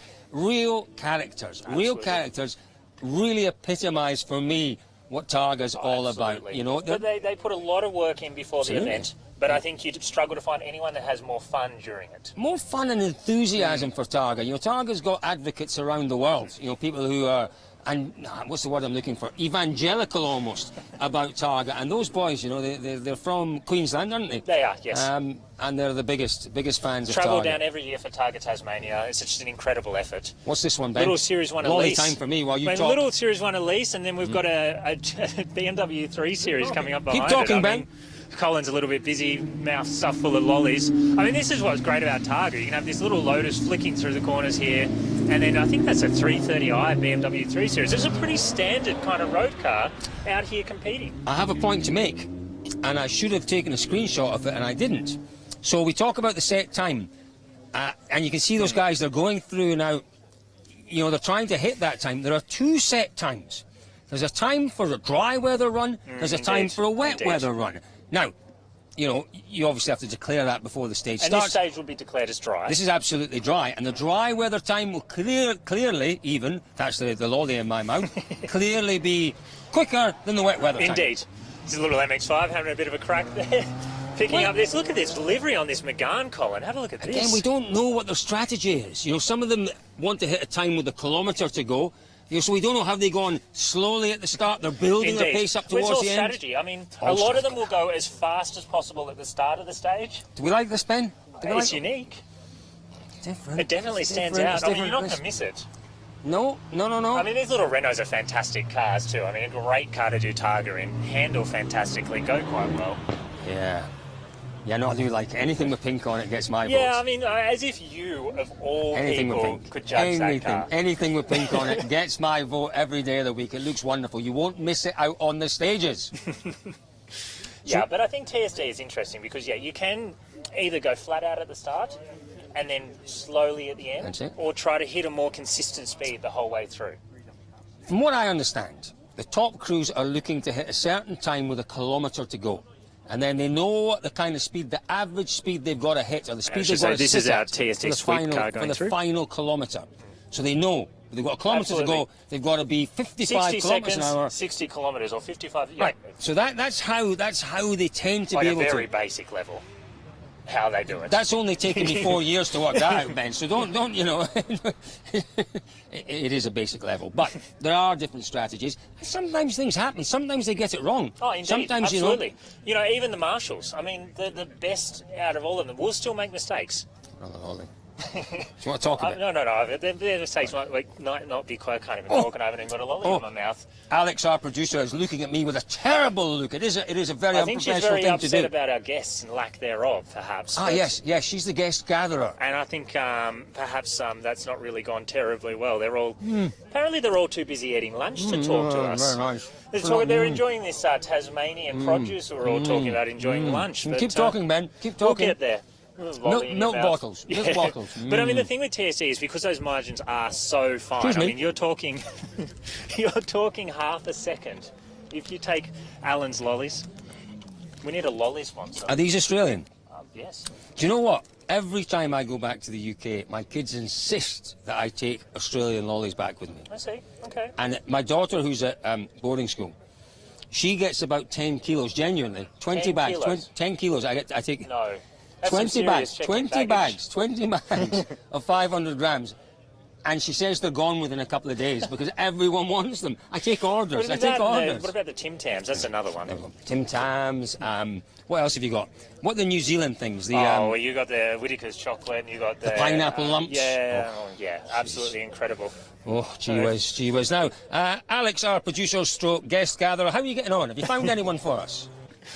No, I think that's she a needs shrug to of the be less shoulders. Polite. She's probably far too polite. I think you need to go grab There's some people boys by from the scruff Duttons neck. there. Here we go. We're the first of our GT sports cars coming through now. Very good. This is exciting. So these people, effectively, as fast as they can through the stage, 130k an hour speed limit. Absolutely. So it's no more than 130 k's. So they'll be flat out in this stage. It'll be as fast as you can come through here. So these first ones are in the Thoroughbred Trophy, which is a classic element of that category. 30-second gaps between them off the start line. We might get cars catching cars. That's very possible. That Porsche's sort of closed up a fair bit. So, you know. But it's flat out. It's flat out. It's flat out as fast as you can go. And it's time. So the opening stage, this is stage 2 of TARGA Tasmania. The opening stage is just a little warm-up stage. It's not a competitive Here's stage. one for you, Colin. Here's one for you. My favourite car, Alpha GT Junior. 1600 maybe Junior? I don't know what it is. Was it a GTV 2000? It could be the 2-litre one. My dad in Aden in 1968, he had one. We've got a guest. Former TARGA Tasmania winner, 2019 winner, Paul Stokel. Paul Stokel, you've saved our bacon. That's nearly 2 hours now that I've had to talk to Ben, or Ben's had to talk to me. We can only, we're so long with the sound of our own voices. Come this way, sorry, Paul. Obviously, Paul would have liked to have seen you competing this week. It's not to be, though, is it? No, look, I'd love to be racing every time Targa's on, and so I get those sort of withdrawal symptoms. But the Targa Tour is a great way of me still at least being out there and enjoying it, and just being in this environment's fantastic. And they bring some customers down from Queensland. It's just great fun. But yeah, we do wish I was out there. Am I right? You've got 19 cars here in your tour group this year? Yeah, 19. Most of them are from Queensland. We've got a couple from Sydney. But yeah, some have done it before. Some are regulars that I've got them addicted now, and they come back to every Targa. We do Targa Great Barrier Reef and Targa High Country, and. Well, the stresses involved in being a driver and preparing for an event like this. There's also stresses involved in running a tour with 19 people. I saw you last night. I turned and hot-tailed it away. You were in such a mood. These things happen, don't they? Yeah, hardest bit is getting the right amount of beds in the right rooms. I'm sorry. We've just got to switch to Here we go. Here we go. This. Tell us a bit. Do you know much about this car, Paul? I think we just need to listen. This was a Harrington car, wasn't it, years ago? I remember Steve Harrington might have driven this car. Just listen to the noise.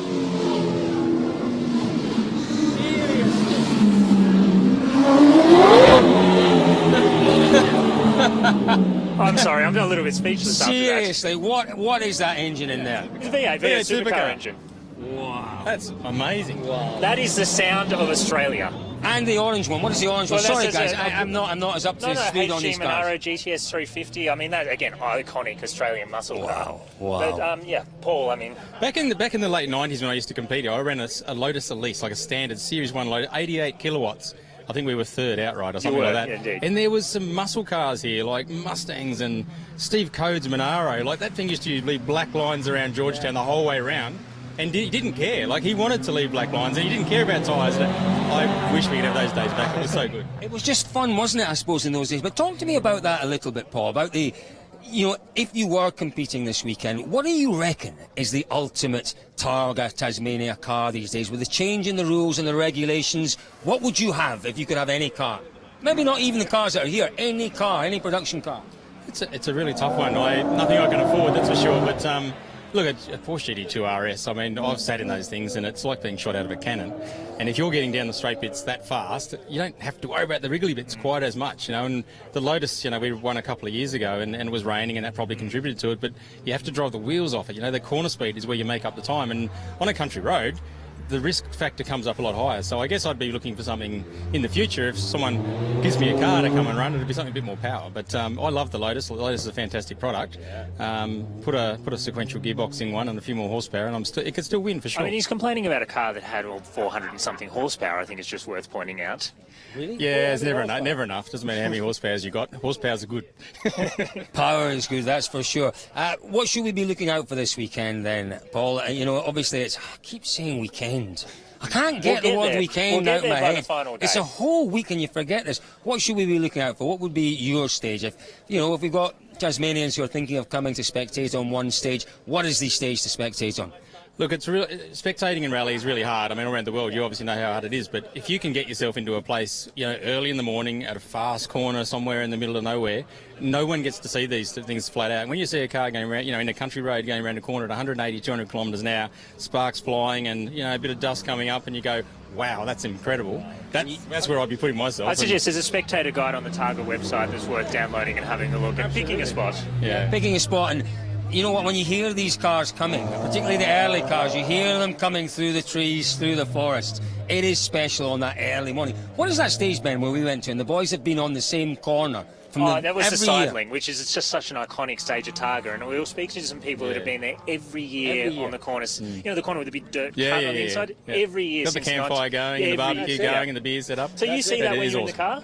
You see it at the corner of your eye, and I know they're there every year because you sort of recognise and they wave, and haven't got time to wave back, but. There's some, you know, the Sidling is an iconic stage that if you can get in, I mean, you've got to get in there pretty early because they close the roads, but yeah, they've got an amazing spectator point. And there's a few, obviously, farms that you drive past where they make the effort and set up their grandstands in their backyards. And we had a great spot, didn't we? We had a great spot further in that stage as they came out. Was that the same different stage? The same day, different stage. Yeah, you know the pancake parlour up at the top of Elephant Pass? Yes, is it still there? I'm not what sure a if it's still there, point. But yeah, what a absolutely point. amazing. Yeah, indeed. Pancake parlour that you haven't taken me to. I think it's deliberate. We'd never get you out of it. That and muffins are appealing to me.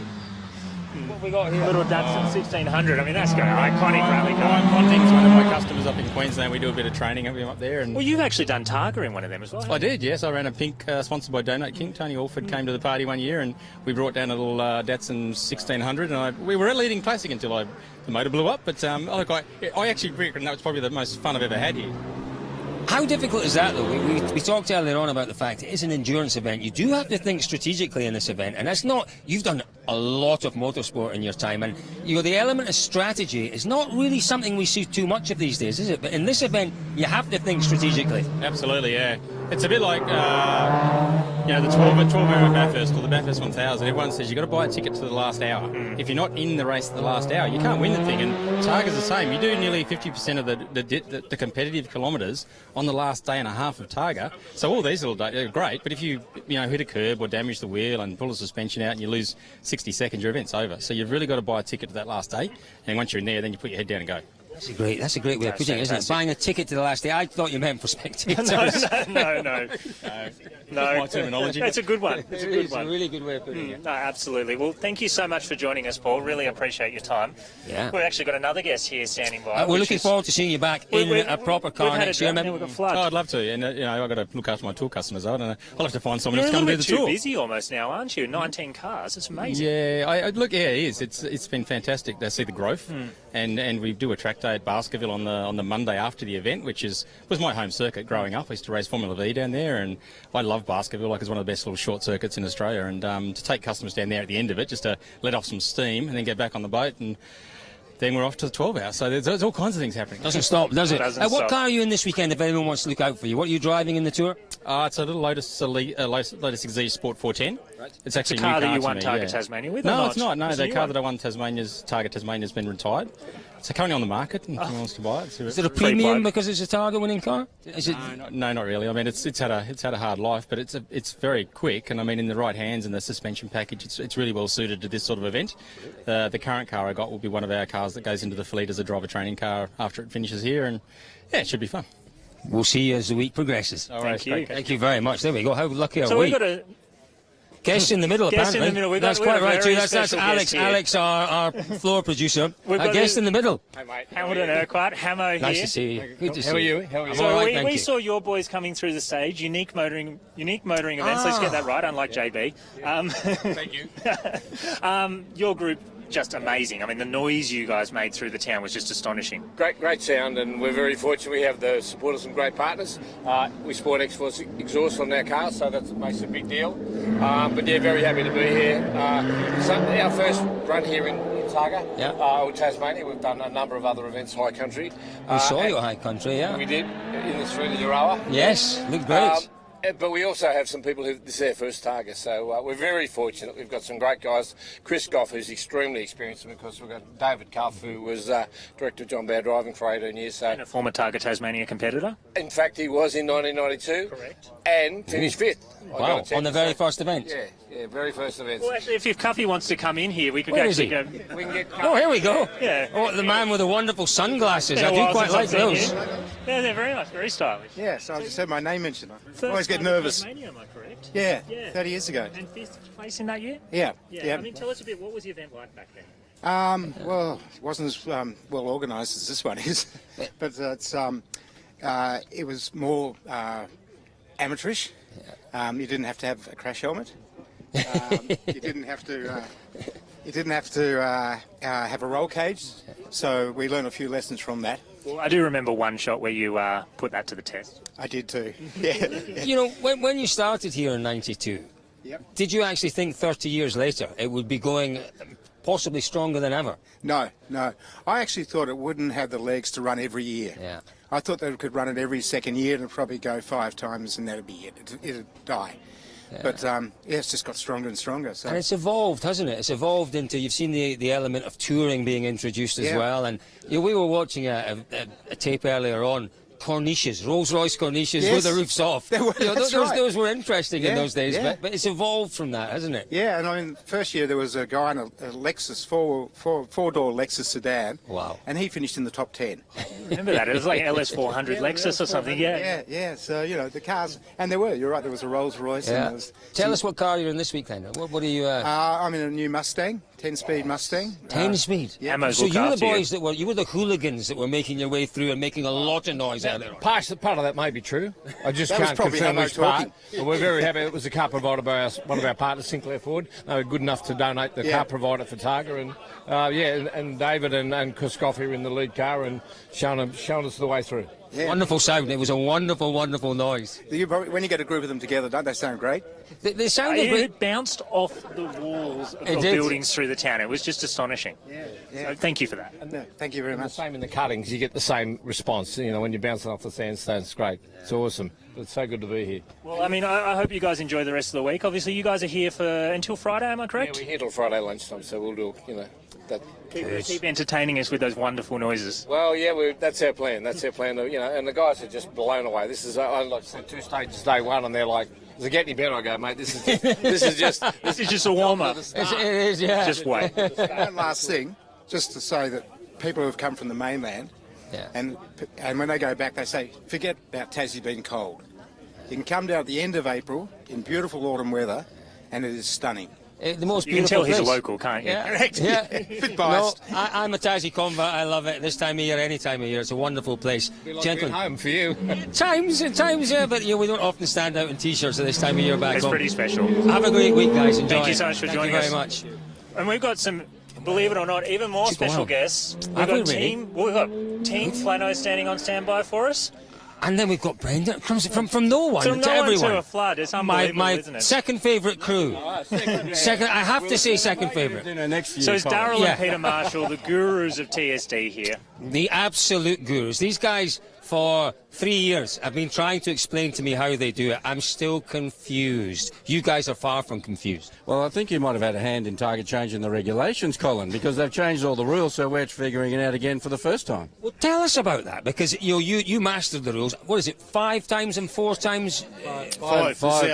We've done 5. 5 wins, 4 for me. Yeah. So, in the WRC, they changed the rules to stop Sebastian Loeb winning. They changed the rules to stop Sebastian Ogier winning. This is a fairly high-level comparison. In Targa, they've changed the rules to stop the marshals winning. Oh, you said that, Colin. I didn't say that.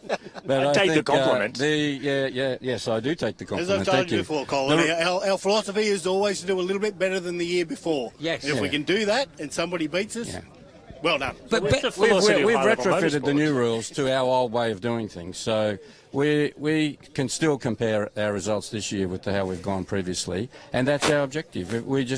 Our goal is always to do a little bit better than we did last time. How can you do better than winning, though? I mean, is it the point score? That's a point score. Point score. I mean, it's possible to have a 0-score event, a perfect event. And, you've seen a few crews have done... mate. That's the unicorn. Have done 0 days, Well, it was good. On the first stage, we got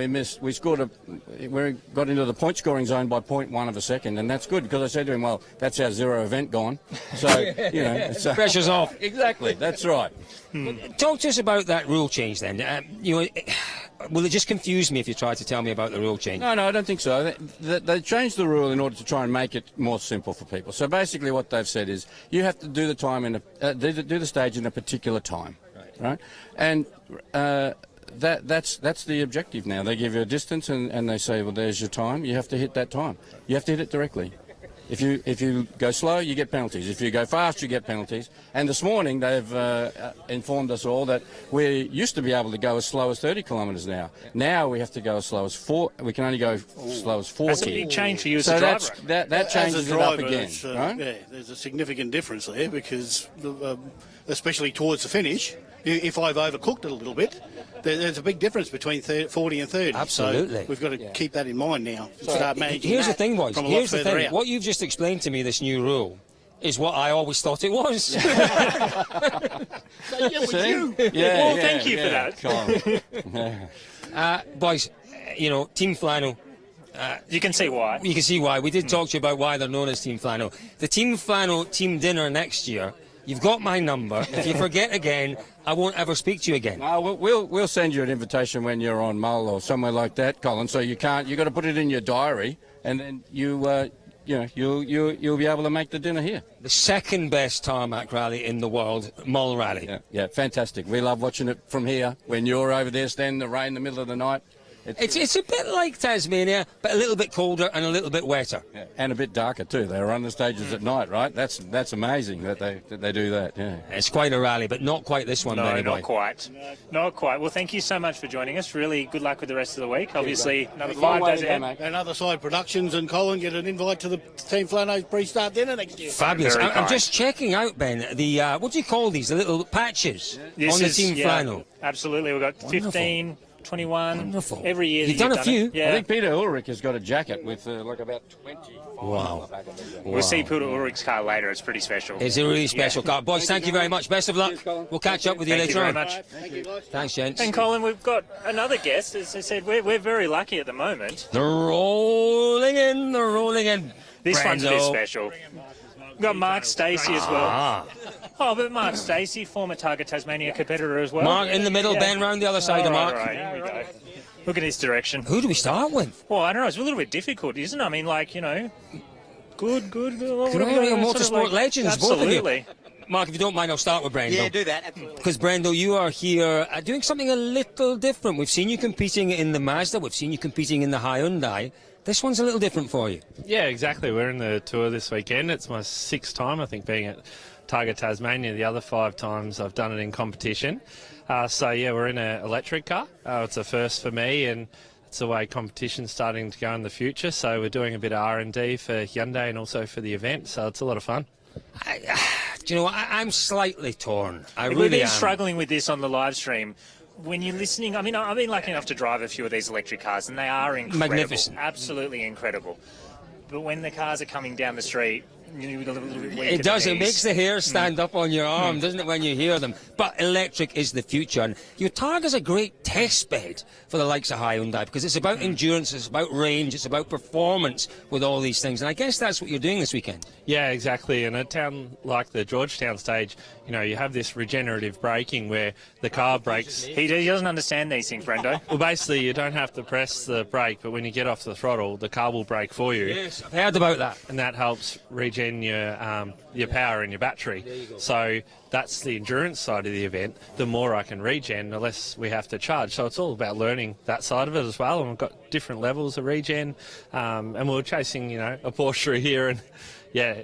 We caught him quite easily, and they've been hanging it on us in the tour group this morning. Oh, you boys have got to go charge, you know, you've lost your plug and things like that. Not but anymore, I think they're though, going to to be be fair. quite The surprised. range is so much better than what it was a few years ago, isn't it? It's not like 10 years ago where you would make that joke. Now, what, you're talking 500-kilometre range? Yeah, exactly. Well, this car is a performance package, so it's about 370 range from what we've been told. And it's very fast, 0 to 100 in 4 seconds, four-wheel drive. And He's interested now. Yeah, exactly. And It's too fast for me, Brendo. It's too fast for me. No. Listen, cars scare me. Cars genuinely at that sort of speed scare me. But it is the future. It's going to be interesting to see how it develops and to see how Targa is part of that process. We're seeing Hyundai heavily involved. Hyundai obviously here this weekend. Porsche's brought their Taycan out in the past. I mean, I think that it's going to be a really big development growth area for Targa. Yeah, they're doing that, and the government here would like to encourage more, you know, EV. It's such a great little island. Like, you know, how good is it? The greenest place in Australia, I'd suggest. And you know, why not make most of that? Have some electric cars. To be fair, I mean, Brendo can speak to this more, but when you do drive one, you're a convert. That's the thing. Yes. I've been involved in motorsport and cars all my life. Never thought I'd ever be interested in something like this. An electric car? Are you kidding? And go competing? No. But you know, where's the petrol and the revs and the noise? But now that I've been involved for a few years, they're just amazing. And in this thing, when you get in it, Brendo stands on it, boost on it, and the whole thing. It's like, ooh, and it's like you feel like you're disappearing into the future. Like it's amazing. Yeah. Whooshing noises. It sounds like sort of something out of the Jetsons almost. You know. Do you know what? I've never driven an electric car. Oh, I think you've got the boys here who can help genuinely fix never that. driven one. I'll go grab it if you like. It's just over there, but You can organise to do another couple more wraps. It's all gone quiet, so you never know. when your world rally car, you know, is about 600 newton meters of torque. This car has 700 newton meters of torque and 370 kilowatts. So it's more power than the current hybrid WRC cars. It is a lot heavier, but on that weight, the weight's down low though. So does it affect the handling too much? Well, that's what I'm learning. This is my first time driving the car. It's a fully flat floor with the battery packs all across the floor. And it's quite an amazing feeling because you feel like you're glued to the ground. It's really cool. Yeah, it's good. Yeah, no, it sounds like a lot of fun. I'd have to say we'll maybe have to have a look at these cars later on this week. But Brendo, tell us a little bit about TARGA Tasmania because you're, you've been a successful rally driver in your time. You've done a number of rallies around the world. How does TARGA Tasmania compare to some of the rallies that you've done? TARGA's so unique because of the endurance side of the event. You know, it's 5 days of competition, and like I heard Paul say earlier, the rally doesn't really start till the last 2 days.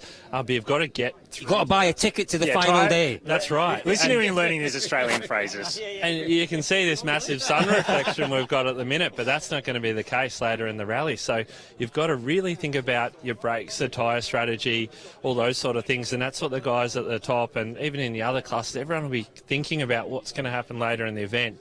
You don't want to go out early and torch your tyres and brakes and you haven't got a car that can get through to the end. I'm going to say, Brendo, obviously, you know, in the past you proved this. I'm thinking back to maybe 2012, 13 in little Mazda 3. He was a child back then. He was a child.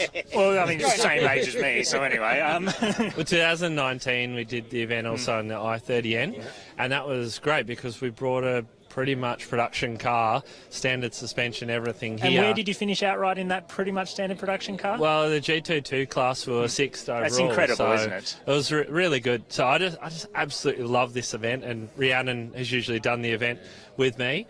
And it's, you know, I'm a gravel... Yeah. I'm a gravel rally driver at heart, but I really always love coming down to Targa. Quick mention for Rhiannon. She had a really good result at the weekend, didn't she, with Travis? Yeah. I've been texting and a few calls, and they had a few car issues, so I'm really happy to get to second place. And with Alex, her husband, with Ken Block, they had a big crash, so they made the most of that opportunity, and also Barry McKenna crashing as well. So they got solid championship points, which is really good. It's good to see the Aussie doing so well in the American Championship. Mark, from my memory, you were very early, like early 90s, you were part of TARGA Tasmania. Did you ever think 30 years later you'd be sitting in an electric car? Never thought that. I did it a couple of times. In fact, my first couple of runs, first time in a Nissan GTR, and then in I remember that one going through a fence. That was the year. Yes, no, we did that. Yeah, all right, yes, I did that. and Ray said, so what do we do now, States? And I says, well, just turn around and go back out the hole you just made. And off we went. So yeah, there was a Nissan and a Porsche, and then I can't remember whatever else. There was a Mazda. I did it with Mick Doohan in a Mercedes one year as well. Yeah, that didn't end so well either, did it? So well. Did it with Greg Crick one year in a Porsche. That didn't end so well. I've got a podium, in the. I mean, we're saying this, but I mean, Mark is a very, very high-level co-driver, so a lot of success in his career. The best one, I got a third place, a podium, and that was with Ray Lintott in a Toyota XTTR car, full tarmac suspension and everything, and one of the best cars at that time, one of the best rally cars I've ever been in, like in full world rally tarmac suspension in Targa is just amazing. Wow. Yeah. Boys, listen, we are here with the Hounder. You guys are here with the Hounder this weekend. It's a bit of a fact-finding mission. Brendo, how long until we see an electric car pushing at the front of Targa Tasmania? Are we talking 2 years? Are we talking 4 years? 10 years? What do you reckon? Yeah, I think if Tasmania gets the infrastructure in place where you can do the recharging, it's not far away at all. Wait a second there. I think Hyundai's actually got the solution to that, from what I understand, the 800-volt vehicle-to-vehicle charging. Yeah, it's quite good with the Nexos. Sorry, he's the one that works for Hyundai. No, but really. Basically what you can do is you could effectively park another car at the stage end, plug it in and fast charge it off another vehicle. How long will it take to put a recharge into a car like yours? So the 350 kilowatt rapid charger that we've been using in Launceston, in about 18 minutes we can go from 20% to 80%. So it's a game changer. That's a total game. It's a game changer, as Ben says, because absolutely, or you build it into schedules. So you build recharge into schedules after certain long technology as well. So it's schedule for an EV competition here has to be built around the infrastructure and the vehicles and so that. But that's what we're interested in, helping the event itself and how they develop and what they advise to them and they can advise to the government and make all that process come together. Yeah, it's a very divisive issue. But it's the future, and I think the great thing about Targa is I can always see a place for classics, for and motorsport has to find, I think, a happy medium, and potentially a Targa could lead the way with it. Classics, we're talking about things like synthetic fuels and that sort of stuff. So there is a future for that, sort of long into the future. But electric obviously is where we're looking now, and it's quite exciting. Good, boys, have great fun. And as I say, I've never driven an electric car, Brendo. Yeah, we've got one there. It's quite nice. We'll see him later on. Thank you for joining us. Well done. Good to see you. Good luck this weekend. Well, that was cool. Ben, the floor manager is saying something. What are you saying, floor manager? Wants one of us? She's allowed to talk. It's okay. Go on, floor manager. You can talk. You can't hear anything. Oh dear. Has the sound gone? Well, we've still got levels on the screen. Oh, the stage stopped. So we've just got a little bit of a delay at the moment. Thank you. Apologies for that. Yeah. It is all live, and as you've noticed today, we've had one or two little teething problems, but we're getting there. You've seen plenty of cars on the stage. Now you've heard from some very interesting characters, Paul Stockel, Brendan Reeves. Well, I mean, do you think, we've been talking about the history for a bit, do you think maybe we should play some of our history segments that'll tie in? That's what floor manager wanted. Let's have a look at our little history section.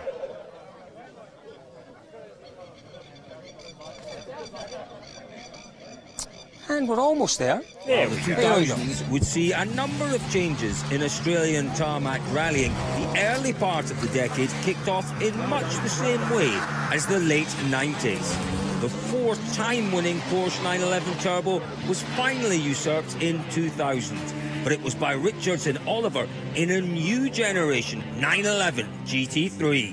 However, it was clear that their dominant run would be challenged as a new breed of more cost-effective, rally-inspired turbo four-wheel drives began to feature on the leaderboards. Despite the emergence of these cars and Jason White, Tony Quinn and Steve Glennie at the front of the field, Richards prevailed in 2001, 2 and 3. The 2000s saw Targa's stature as the world's ultimate tarmac rally continue to grow. Eric Bana's documentary, Love the Beast, explored the human side of the event. Entries from the who's who of international motorsport teased the imagination, and iconic Formula One commentator Murray Walker provided a new voice from the co-driver's seat. Go, go, go! With front-running cars becoming more accessible, the intensity of competition grew year on year, and 2004 saw many crews poised to challenge for the win. Richards, White and Quinn all had the opportunity to stand atop the podium, but Tony Sullen and Julia Rabet in a humble Subaru upset the establishment and claimed the first win for a car other than a Porsche in 8 years. To beat someone like Jim and all those other good guys that have been here and done it for ages, it's just unbelievable. The allure of the famed Targa Trophy became even stronger with the introduction of the Diamond Targa Trophy, first claimed by Reg Kenny and then subsequently awarded to our very own Glenn Ridge, who somehow managed to finish every stage for 9 consecutive years within the minimum times. 2000s also saw many of the popular categories that now define the event introduced, with early modern and showroom complementing the existing modern and classic competitions. Classic's handicap system provided an even playing field, enabling David versus Goliath tales, such as the popular triumph of Targa stalwarts Graham Copeland and John Siddons in 2003. With success at Targa becoming internationally renowned, no shortage of competitors tried their hand, including successful circuit racer Paul Stockel. A podium in '99 was tempered by an inglorious end to the 2002 event. For 2005, all eyes were on a new Lamborghini team featuring Stockel. Richards and local chargers Jason and John White took up the fight, but the Gallardo proved to be a dominant force. That was before disaster struck. This left the fight for the win to Richards and White. Wet weather held Richards back, but the GTR's win wasn't assured, with Greg Garwood in another Porsche catching quickly. The Whites' winning margin was just 6 seconds. 2006 saw the Whites trade their GTR for a new Raging Bull. However, a number of teething troubles held them back, and dry conditions saw the four-wheel drives wear out their tyres, leaving Richards and Oliver to claim a record 8th victory. The next one is may not ever happen again, so you'll be thankful for what you get. And 2006 indeed proved to be Richards' final triumph, with the Porsche bested by Sullens in 2007 and by Steve Glennie and Bernie Webb's Mitsubishi Evo in 2008. The final event of the decade gave a clue to the trend of the 2010s, with a three-way battle for the win between Tony Quinn and Naomi Tillett in their new R35 Nissan GTR, the Whites and Kevin Weeks with their troublesome Lamborghinis. With the pressure on, Weeks crashed out on the final day, leaving Quinn clear to cruise to another triumph for the Japanese four-wheel drives, which epitomised the evolution of Targa in the 2000s. Well, welcome back to the 30th running of Targa Tasmania. We have a little bit of an interlude before our next group of cars come through, and we've been ambushing one or two really important people. Mark O'Connor from Lotus Cars. Mark, I have to say, a big thank you for really embracing Targa over the last few years. The Lotuses and Targa seem to go together so well. Yeah, they certainly do. It's an important thing for us to come along and support customers at Targa events. It's a great way for people, for our customers, to enjoy their cars.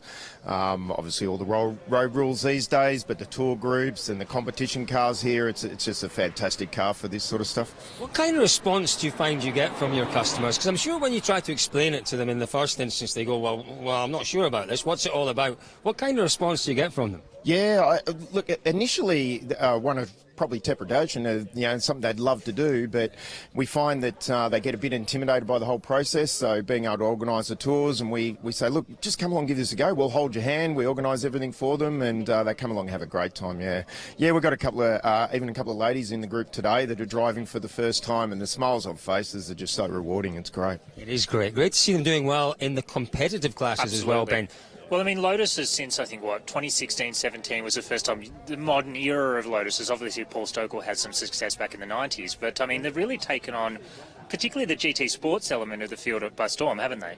Yeah, they're a great car. Look, from 0 to 130k an hour, which is the speed limit for the GT, there's not much that can get there faster. So What is that time then? 0 to 130 in what? How long will it take? It'd be just over 3 seconds, I would think. So particularly with that new gearbox you've got in a few of them. Yeah. And it's just it's fun as well though. It's it's still probably the only car out there that the steering wheel is still directly connected to the front wheels. There's no power steering. There's nothing in the way. If I wanted any car for this stage to win this stage today, it would probably be an Exige. Yeah, that'd probably be fair. I was talking to some of the boys this morning in GT production, and I was talking about this forecast we've got for some rain later on in the week, and I'm thinking if you're in those little Lotuses, it must be a little difficult. He was saying, no, it makes it almost more fun. That's right, yeah. It's still just such a lightweight car. We're talking about 1,100 kilos or so with 410 horsepower. In actual fact, a couple more of those have just been tweaked a little bit, but from the standard, so it's a little bit more than 400. But about 480, I think, isn't it? 485. Yeah, maybe not that close. It's a lot, though. When we sell it, it's 480. But marketing numbers, probably don't get that. But is there a maximum height that you can be to get into one of your cars? Well, they look fairly tight in there. Yeah, the cage sort of reduces the height a bit. So yeah, 6'3" with a helmet on, and you start to really struggle. 6'2". 6'3". Me and you, Ben. Yeah, we'll be okay. We'll be okay. I'll drive. You co-drive. We'll be all right. No chance. I've seen you drive. Well, listen. What is the future for Lotus? We've seen in terms of new cars, new models coming out. Is there anything we can look forward to in the next 12 months? Yeah, absolutely. So the current range of cars is actually finished production now. So you can't actually buy a brand new Exige anymore.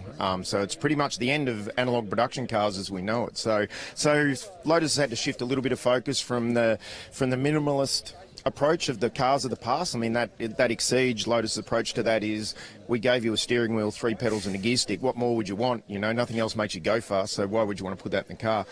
But the market now is sort of dictating that we need to add a few more luxuries to it. So there's a brand new car coming, a Mira, that's just in production now. We'll start seeing the first of those here in next month and in July, and that's a bit more Evora size, but same powertrain, still that awesome V6 engine, so still that same great sound. But yeah, it's an exciting car, and they're actually completely sold out. So can we look forward, perhaps? What's the next one? Targa, Great Barrier Reef, perhaps seeing the new car there? Absolutely, yeah. We've got a car coming. It's an Emira GT4 car. And we're just working with the guys over in the UK at the moment of building a Targa version of that. So there will actually be a Mira Targa GT4 coming, and hopefully in time for high country. Yeah. Wow, exciting times ahead. Now, the other thing that we're seeing an awful lot of, we're seeing Hyundai here with the electric cars. A lot of talk about the future for cars, particularly performance cars. It's a very divisive issue. Where do you sit on that? Yeah, look, I'm old school. I love the internal combustion engines. Obviously, I love the sound, everything that goes with it. But clearly, manufacturers are being forced into it's got to move to electric. So, well, it doesn't quite sound like this 410 Sport coming or 350 Sport coming. Yeah, that sort of sound of an electric one. But look, Lotus have announced they will go electric in 2026. We'll start seeing some electric versions, and then that'll be the end of the ICEs for them as well. Which I don't know, I have mixed feelings about it. Sort of exciting, but sad at the same time. Lotuses will be around for a very long time. Listen, we thank you for your continuing support of Targa. It's much appreciated. I know a lot of the fans love to see your cars on the stages. Wonderful. Thank you. Excellent. Thank you. No, we love being here. Thanks, guys. Good. We'll see you with that wonderful new car on Targa Great Barrier Reef. Targa High Country. High country. Okay, fantastic. In the snow, on the top of Mount Buller. Yeah, that's it. November. Have a great week. Thanks very much. Lotuses. We talk about British engineering, Ben. I mean, it's I a success just story. love the concept of them, and then the way they've taken Targa by storm. I think GT Sports category effectively is almost a Lotus category. Right? Owned by them. I mean, I still think a car like this, well-driven Evo, I mean, that's going pretty nice and quick. Could still be competitive. Yeah. But it's been a while since something other than a Lotus has won GT Sports. Well, tell us, Ben, what are we watching now? What class is this that's on the stage? So this is GT Sports, so this is the domain of the Lotuses. So tell us about the GT Sports. What's the requirement for GT Sport? So what is the rule? 130 km/h speed limit. Other than that, not worth trying to talk over that. That was quite loud. That was a little BRZ, wasn't it? BRZ, yeah, absolutely. Really cool little car. Really great sound from that car. So GT Sport, what is the regulation? 130 km an hour. maximum speed, go as fast as you want. Yeah. That's pretty much it. So there's some different safety requirements, like you've got to have a road cage and you've got to wear a helmet and all those sort of things up from TSD. But realistically, it's an outright competition. Fantastic stuff. Now, there we go. That's a more, if you like, Focus RS. Focus RS, yeah, more traditional rally car. We've got some more guests making their way towards us. We do. Should we have a word? Very excited to have a chat. We've got Steve and Heather Brumby here. Steve and Heather, it's good to see you. We watched you, Steve and Heather, through the opening stage. Tell us how you got on. What did you score? So the first stage didn't count, but this one got 13 points. 13 points? 13, that's not, you wouldn't necessarily not the start be you too wanted. happy with it. You wouldn't be happy with that normally, but that's put us in equal second place in our category at the moment, so provisionally we are pretty happy with that. So, we talked to the marshals earlier on. There has been a bit of you guys are in TSD, sorry to not tell you that. These guys are in TSD, they are. It's Heather that we talked about earlier on, the youngest competitor to stand on the podium of Targa. Rule changes this time around. Was that perhaps something to do with the 13 points? I think the last time we did Georgetown, which was a while ago now, we were asked to do it at about 10 kilometres an hour, average speed slower. So it was we had to go pretty hard to get the time that we got. We were kind of doing the same times as the trophy guys, which was fun. No. And now, I don't know if Heather's talked to you about this, Steve, but I had a little chat with Heather last night. Have you talked to your dad about this? You have. Well, that's a good start. So that's a good start. Yeah. We've seen you guys. I love Alfa Romeos. The GTV's a wonderful car. We see you driving, Steve, Heather, you co-driving. Maybe things are going to change in coming years. Heather? Yes. Tell us a little bit about the plans, Heather. So I'm going to start doing some learning because I don't know how to drive manual very well. And that's a good start. Yes. And hopefully by Targa High Country, I'll be in the driver's seat. How do you feel about co-driving though, Steve? So I've done a fair bit of gravel navigating, so I'm okay with all of that. And it's going to be great fun to see Heather grow in the sport. It'll be fantastic. So we were talking about it earlier on. There's an awful lot of talk about women in motorsport, about inclusion in motorsport, and it clearly is in parts of the world an issue. It's not an issue in Australia and New Zealand, is it? Because it's about families in motorsport here. And it's great to see. You must be delighted that Heather's got the buck. Yeah, it's absolute. Actually, Heather, from what I understand, you've been doing a bit of stuff with women in Australian motorsport. Is that correct? Girls on Track, Dare to Be Different? A little bit of stuff around that? Initially do some stuff. Yeah. I did a little bit, yeah. So could you tell us maybe, there's a fair few programs in Australia that girls can do to get into motorsport? Yeah, there are. I think the most recent one was at the Grand Prix. They did a big, there was a group of girls that got shown around and kind of all the different kind of stuff you can get into a career with motorsport with, and yeah. So it's a combination between Dare to Be Different, which is a global FIA initiative, and then Motorsport Australia is doing a lot, so check it out. Yeah, Motorsport Australia do a fantastic job. As I say, I think it is motorsport in this part of the world. It's not necessarily the governing body. This is exciting, Colin. We've got the first of our outright full competition cars on course. Full competition cars. Guys, the best of luck this weekend. Yeah. When you said 13, I thought, oh no, but second place, fantastic. Best of luck, guys. Good. Thank you very much. We'll see you later on. Alfa Romeo and the Alfa GTV. Another car I owned once, Ben. You owned a few cars. I've owned a few cars in my time. I had a silver anything quite GTV. as nice as that beautiful Porsche that just came through there. That was pretty cool. Well, this is Jeff Taylor, the only person to have ever done every Targa Tasmania. Oh, take a bow. Absolutely. I'm going to mine. Absolutely take a bow. 1992, the first Tasmania, Targa Tasmania. Ben, what was he in then? You've really tested me there, actually. I think you've got me. I think he was in a Lotus Cortina. Wow. I think he was in a Cortina to start with, and then he started with the Porsche in about the 90s. So he's been using that car for the best part of 20 years at Targa. That's a 1970-something car? Yeah, exactly. And I think it's a genuine Carrera as well. Wonderful. It's a genuine Carrera RS. So what are we at now, Ben? Which group are we in now? So this is classic cars. So we're in the outright competition. So 200 kilometres an hour, go as fast as you want. So they are classic cars, and what qualifies as a classic, Ben? What year are we up to for classics? Well, now, because we're getting older, it's any car made before 1989 and older. 1989 and older. So you've got everything from these, like a little Austin A30 here. Which That's is just not hanging about. No, look at it go. So the Davison's there in the Austin A30, everything through to there.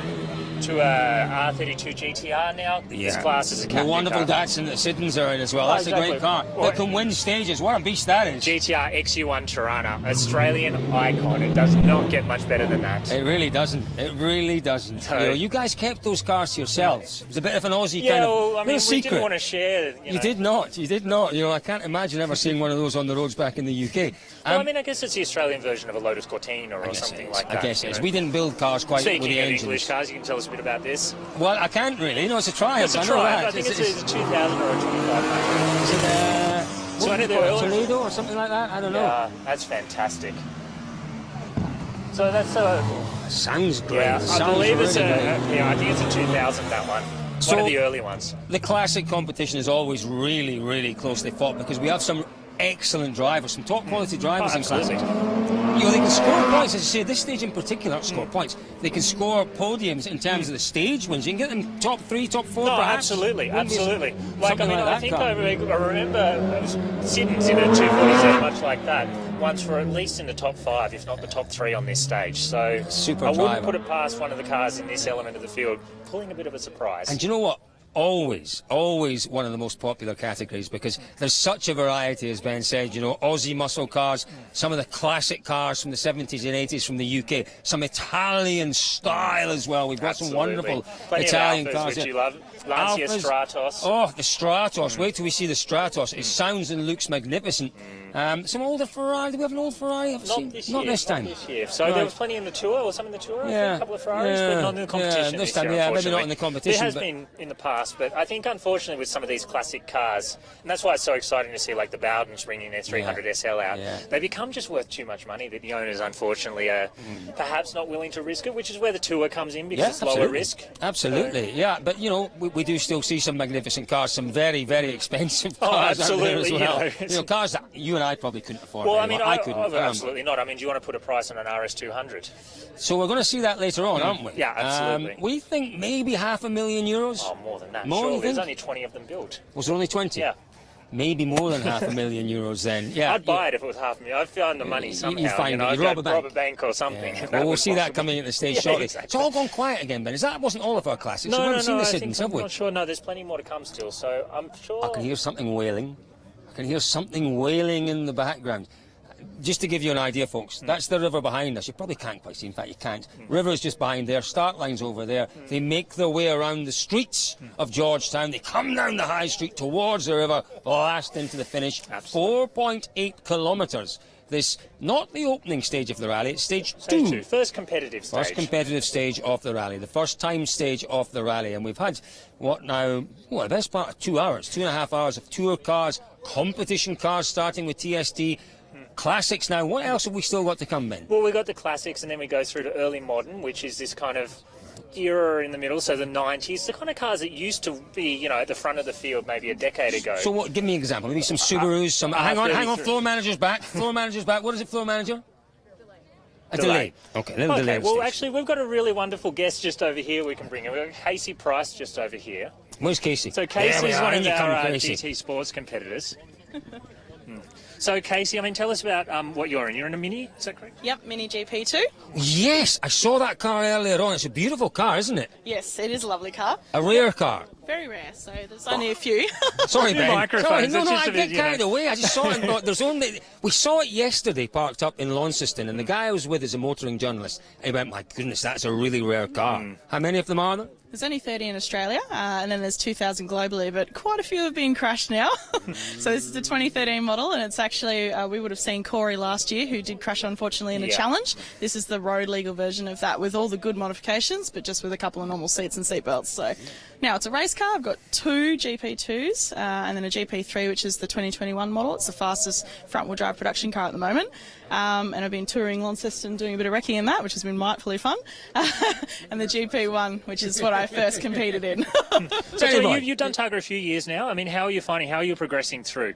Always progressing, always learning about the car and learning my strengths. I only started racing in 2018. The first event I did, I won outright, and I've gone back to win that 2 times in a row now. Wow. I did win my class for last year in TARGA Tas. I remember.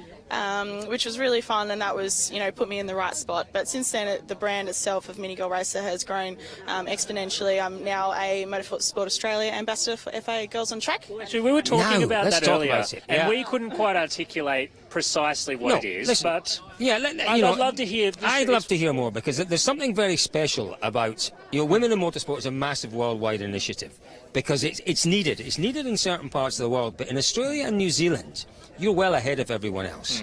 And you're well ahead of everyone else because of initiatives like Girls on Track. Tell us a little bit about that, how it works.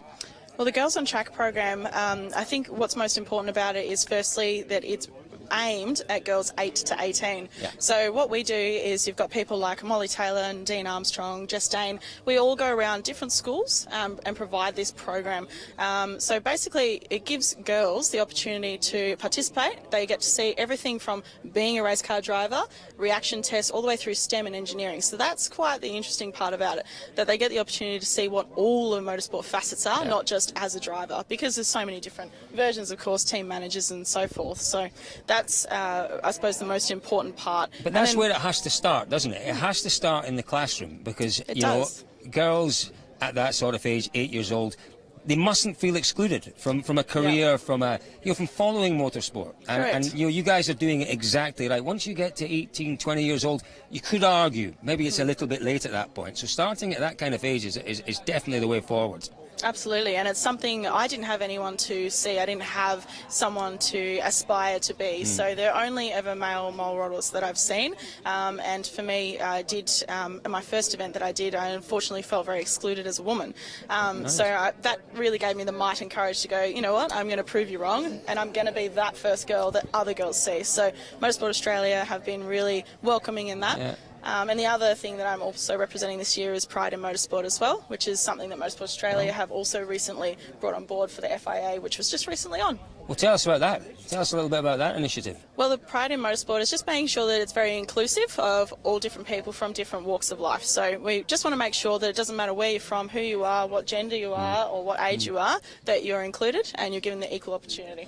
I've often said that TARGA has to be one of, if not the most diverse motorsport events in Australia. Would you agree with that?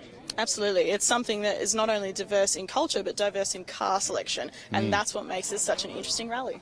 Yeah, listen, we could talk to you all day. It really is. It's fascinating what you're telling us about. We're learning, and that's the most important thing. It is a cultural shift. I've seen motorsport around the world, and as I said earlier, I think obviously you guys are getting to Michelle Mouton at Lance. Yeah, I talked to Michelle. I sat down with Michelle Michelle doesn't do interviews anymore, and we should just for people watching, Michelle Mouton, runner-up in the 1982 World Rally Championship. Came within a hair's breadth of winning the championship. Should have won the championship. The disappointing thing with Michelle Mouton is that it's 40 years since she was blazing a trail, and she is still the greatest woman motorsport exponent there's ever been. And she says that herself. She cannot wait for the day that someone else actually beats her record. Yeah. Look, I hope that there's someone out there that does do that, and I hope that in each facet of motorsport that there is someone who continues to trailblaze for women. It is important to say, we talk about drivers and co-drivers a lot, but it's also the crew, the engineers, the people behind the camera. That's what we're talking about with the kids, yeah, absolutely. It's a massive sport, and there's so many different roles. Absolutely, and you need so many different roles. There are women out there who are very good at lots of different roles. I know a lot of men in this particular rally pick women because their frequency of voices has the ability to pitch over the sounds of the low engine rumbles and so forth. So a big thing for them, they often do pick women as navigators, and that tends to be why, because our voices are a little bit higher pitched. But they make equally as good female drivers. As you're proving. Well, we don't see red mist. So unlike the males who do get a little bit ahead of the red mist in a sense, we don't see that. So every time you do come into a bend, you are always thinking of, where are the escape routes? Where can I save myself if this goes messy? So I'm sure men do think that as well, but they more think bullet a gate first. Well, it's wonderful to hear what you're doing, wonderful to see you here, obviously doing so well this week. We'll catch up with you as the week goes on. Thank you so much for doing this. Thank you, great stuff. Ben, that's why you guys are getting it so right. Do you know what? I covered the Otago rally 2 weeks ago. Yep. Percentage of women on the start list for that rally, what was it? I think it was near 50%, was it? 40%, just over 40%. It was very high. Just astonishing, astonishing. there's a lot of work to be done still. A lot of work all around the world. But the good thing is we have girls here doing a great job, blazing the trail. Heather before. Absolutely. And, It's great to see. It really is great to see. Absolutely. And I mean, multiple female winners of TARGA Tasmania in the past as well. Absolutely. So, you know, yeah. I think actually, potentially that's a good another little throw to another segment that we've prepared. What? Because I'm looking at the lollies. Yeah. I'm looking at the lollies. What are we going to watch now? Well, now we've got the history of the 2010s at TARGA. So that's the era of the whites and, you know. The Lamborghinis. Yeah, exactly. The era that's brought us into where we are now. So maybe let's check that out. Check it out. As TARGA Tasmania moved into its third decade, the event expanded beyond the borders of Tasmania for the first time. New events, including Victoria's TARGA High Country and tropical North Queensland's TARGA Great Barrier Reef, now form an integral part of the Motorsport Australia TARGA Championship. The jewel in the championship's crown, however, has remained the iconic six-day TARGA Tasmania, and the 2010s were a big decade in the event's evolution. The latter part of the 2000s saw the fast but fragile Lamborghinis often feature at the front of the field, before dropping back due to various issues. But in 2010, the Raging Bulls were finally tamed as Jason and John White claimed their second victory. The following year looks set to be another close battle between the Whites and 2009 winners Quinn and Tillett. However, the Lamborghini's charge ended when rocks on the road damaged its low underbody. In spite of many challenges over the following days, Quinn held on to claim victory in the 25th anniversary event. A number of crews staked their claim to glory over the following years, but the Lamborghini always seemed one step ahead, winning emphatically in 2012 and 13. But the story of 2014 would be different, with the Lamborghini suffering significant fire damage in the preceding TARGA Rest Point event. However, with Glennie and Webb retiring with mechanical issues, the White's replacement Mitsubishi Evo was suddenly promoted into the lead. An unlikely win was on the cards. That was before the tables were turned yet again only a few stages later. Having fought off a challenge from Close and Morant's Audi, Vandenberg and Sims looked set to take the win, only for the GTR's engine to expire just 2 stages from the finish. But then Close crashed out, meaning that the GTR, smoke billowing from its engine, limped across the line first. While the battle raged at the pointy end of the modern field, the speed-limited TSD and GT Sports categories were introduced, complementing the existing vintage, classic, early modern and showroom competitions. These races within a race created plenty of legends of their own, and in classic, Rex Broadbent was a force to be reckoned with. Through winning Classic Handicap once and Classic Outright 6 times, he amassed a win tally second only to Jim Richards and Barry Oliver. The 2015 event saw the Whites' rebuilt Lamborghini claim yet another victory. This, however, was to be the Gallardo's swan song performance, with TARGA presenting a new set of rules in 2016 which restricted modifications and encouraged cars closer to those available on the showroom floor. In the new GT2 category, White's Dodge Viper took on Close and Reeves' Porsche 911 GT3. After 5 days, mere seconds separated the pair, but in the 52 kilometres of Mount Arrowsmith, Close caught and then passed White. The hot pace proved too much for the Viper's engine, leaving Close to claim the first win for Porsche in 10 years. 2017 saw the Whites triumphantly lead home a Viper 1-2, but in 2018, Close was again poised to challenge the Viper's supremacy. But with all to play for on the final day, Close pushed a little too hard, leaving the Whites to claim their 7th win. The final year of the decade yet again provided the drama which typifies how big an achievement crossing the finishing line to claim a TARGA trophy continues to be. Electrical issues stopped White's charge on day 2, and Glennie crashed from the lead on day 3. close look set to pick up the pieces, but torrential rain swung the advantage towards Stokel and Catford, the Lotus dominating the wet second half of the event to claim an historic victory. For the winners! With revised rules set to pave the way for a number of new vehicles and a raft of new driving talent making their way up through the ranks as Targa heads into the 2020s, the future certainly looks bright.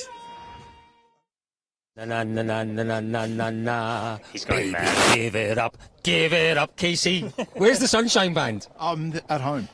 He's left the Sunshine Band at home. Casey, now, I almost said Cullinan, but that's wrong. That's the name of a Rolls Royce. Surname? Callanan. Callanan. The Cullinan's the Rolls Royce, but he's the Rolls Royce of Queensland rally drivers. That's actually not true. Well, you're not the Skoda Fabia of Queensland rally drivers, are you? No. Where'd you put yourself? Very much at the bottom of the list. I don't know. What would I think, that I be? Do you think, see I a think, Duster?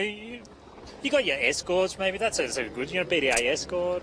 BDG, sorry. thank you, but that lives in New Zealand. But you're here this weekend, Monaro.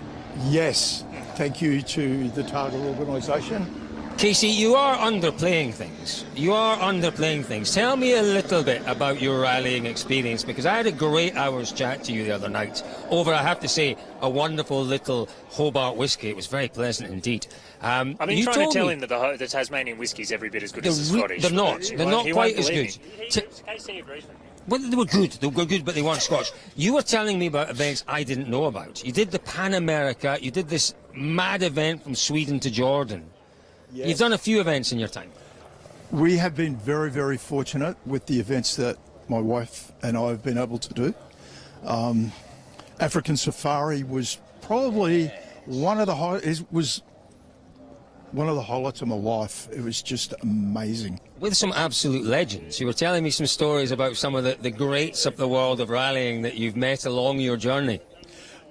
Mate, that's exactly right. You know, when you're doing an event with Bjorn Waldegaard, Stig Blomqvist, Michel Mouton, and then you're sitting there going, and I'm here too. Like, you just feel so out of place. But they're lovely people.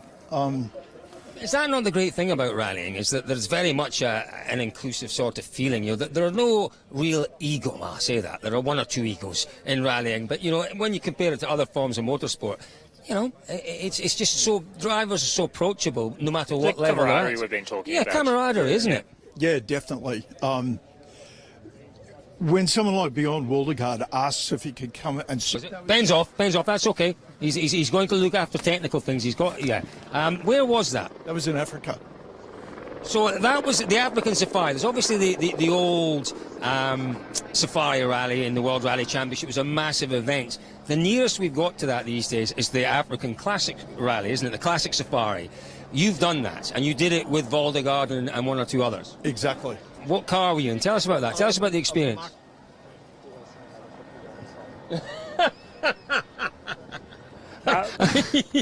Sorry, I'm in trouble for singing a copyrighted song. I Apparently, think our YouTube stream just got... do you know all that says? All that says is I sang it really well. I can recognise it. That's all. I didn't recognise it.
How about that, Ben? Is that okay? That's Can good. I make songs That's good. up? I think we're good now.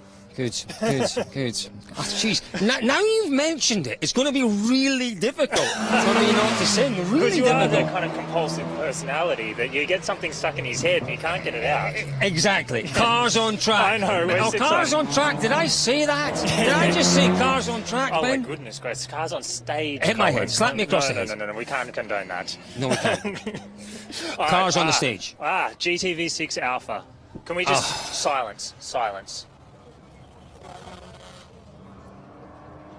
I can hardly hold it in. It is my absolute ultimate favourite car. There is one for sale in Melbourne, $40,000. But it is the world's greatest sounding engine. Oh, it is the world's greatest sounding engine. Oh, come on, it's a beautiful car. As much as I love your voice, Colin, that wins. No, that wins every time. And that's a car, in terms of styling, that was ahead of its time. Absolutely. My dad owned two of them when we were growing up in the early 80s. Talking ahead of its time, RX-7, original RX-7. I mean, that's when we talk about automotive engineering. Rotary. Oh, look at that! Did you see the flames? The flames coming out the rear That of was it. fun. That was cool. Yeah, Mary Hughes, husband Charlie. Mary Hughes, local from Georgetown. Fantastic. She'll Yeah, be we having a grew lot up of fun. in Georgetown. When so she does her shopping on a Saturday, she won't be she driving doesn't like live that. here anymore, but she grew up in Georgetown. So, there you go. Husband and wife grew here. Charlie hasn't done Tiger for a number of years, but Mary won as a co-driver last year in the Classic There competition. we go. Are we still in Classics, Ben? Here we are, yes. Good. I'm glad you're here to keep me straight. It sounds wonderful. Oh, that's again. a proper noise, isn't it? Goodness me. We've talked about that a lot today. It's the sound of these cars as much as anything. They all look magnificent. It is the other thing. If you get the chance to come to the Silverdome this evening, you will see how well prepared these cars are. They are immaculate. They're beautifully prepared cars. Speaking of immaculate, this Charger on the screen at the moment, it's actually it's one of the more honest. Like, it's a proper car. Like, this guy, I think he's owned it pretty much his whole life. John Ravik's the guy. I think he's just it's an incredible car. He's done so much with it. So many interesting stories. It's worth following them. Look on how Facebook. low that is, Ben. Yeah.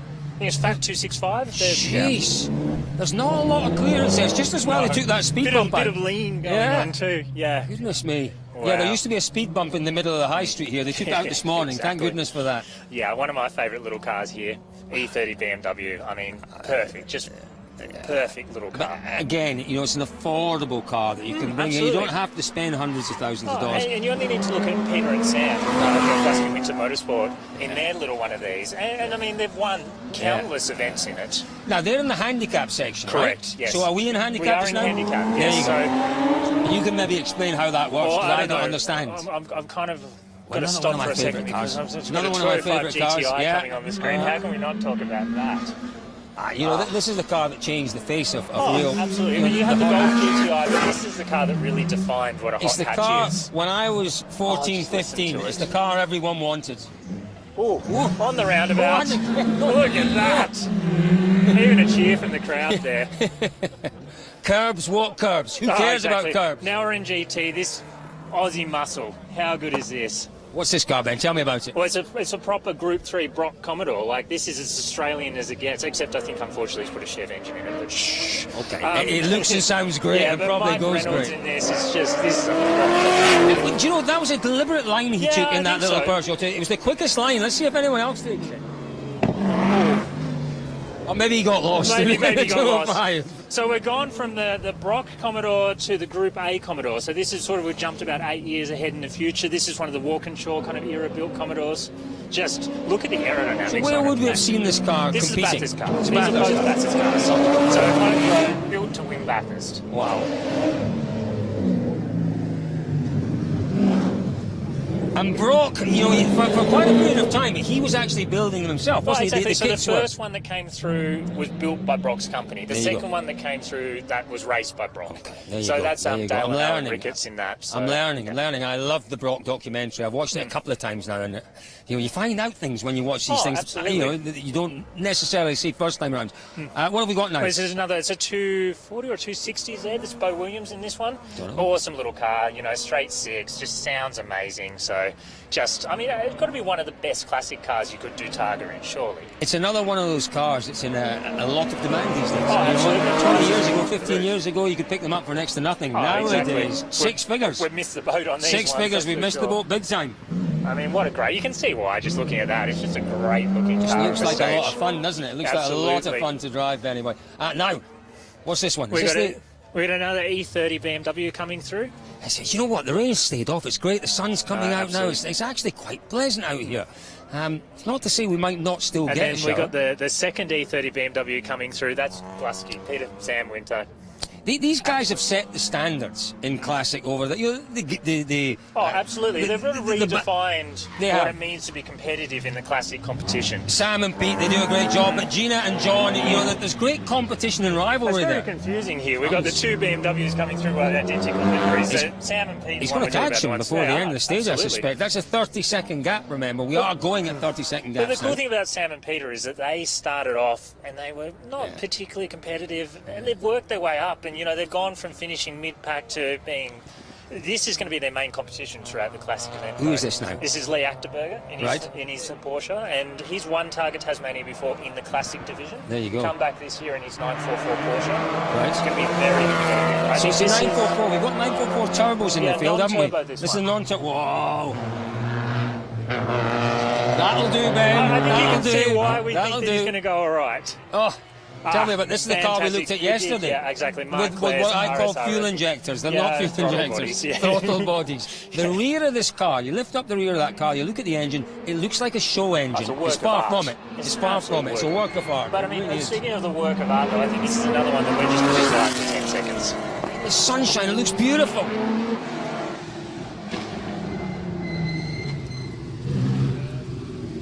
Oops. We still got it there in the end. I don't think there's a more evocative noise than that. There isn't, but you could just see them taking it a little easier through there, and that's the right thing to do. You know, It's a six-day rally. You can only lose it through here. You can Absolutely. only lose it. You cannot win the rally. So you know, you don't want to do any. As Paul Stoker said, you don't want to do any suspension damage or anything through here. So Macaulay and Etienne in their slightly newer Porsche there. It's an 84 Porsche, I think that one is. That's a noise, isn't it? So good. This is the car. This is one of the rarest cars you'll see anywhere. The ugliest front, the prettiest rear. I've sort of become a bit like, I don't know, maybe I've seen enough of it. It's like that, you know, face a mother can love thing. When I saw it here for the first time 3 years ago, I thought, what is that hideous front? And then I saw the rear and thought, oh my goodness, it's beautiful, beautiful. This car is as well prepared as anything at Targa.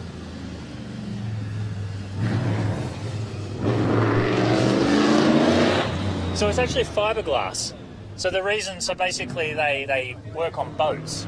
There you go. And so they prioritise fiberglass cars. So designed to boating principles? I don't believe so, but it's more just they can fix it if something Am I goes just making wrong. that up? No, I don't know. I think it handles a bit better. So what's the thing about fiberglass? It's lightweight and it's replaceable. Sorry, Dan Bowden. Go on, tell us about this one. GT 350 Mustang. The sound of this will be special. I just don't think it gets much better than this, and probably the best presented car in the event. Let's have a listen. Part of the collection, Benny Boy. There's quite a few decent cars in their collection. This is part shortage.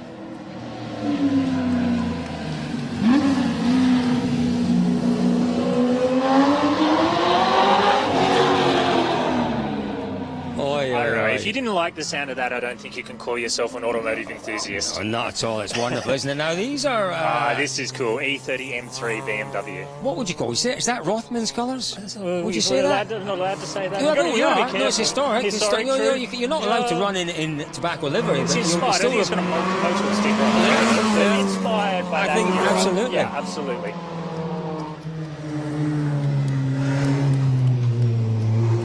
Apart from the red, that's Rothman's livery. No, it's very cool, isn't it? It's very cool. That just screams late 1980s. Oh, here we All right, go. little MX-5 coming through. Your car, Benny? This guy will go well. Look at this.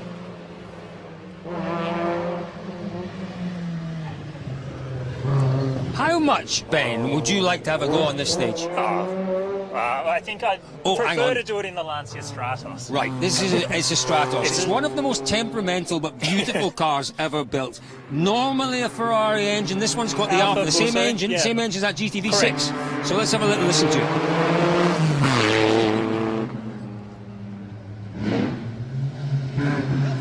Oh, my goodness! I'm sorry, I don't think noises get much better. What than a those. sound! But it was But what a nimble. look as well. It was nimble. You could see it around the roundabout there. It exactly. changed direction really So quickly Colin and really well. Byrne, he's built that car up over the last couple of years. He's been very competitive in the 105 Alpha. And we saw it in high country. It was almost like a shakedown, wasn't it? Exactly. They were just He had testing a few it. issues. Yeah, so but he sorted them out. What's this one? those are GTS-T Skyline, so rear-wheel drive Skyline. Glad you know what all these cars Well, are. I know the Ben. guy, It's Golly great. Roberts, driving it. This is a special one too. We've got Glen Ridge coming up now. Ah, You Glen know Ridge. yeah. Oh, I know Glen. So Glen's a Glen's legend. done almost all. His first Targa in 1993, so missed the first one.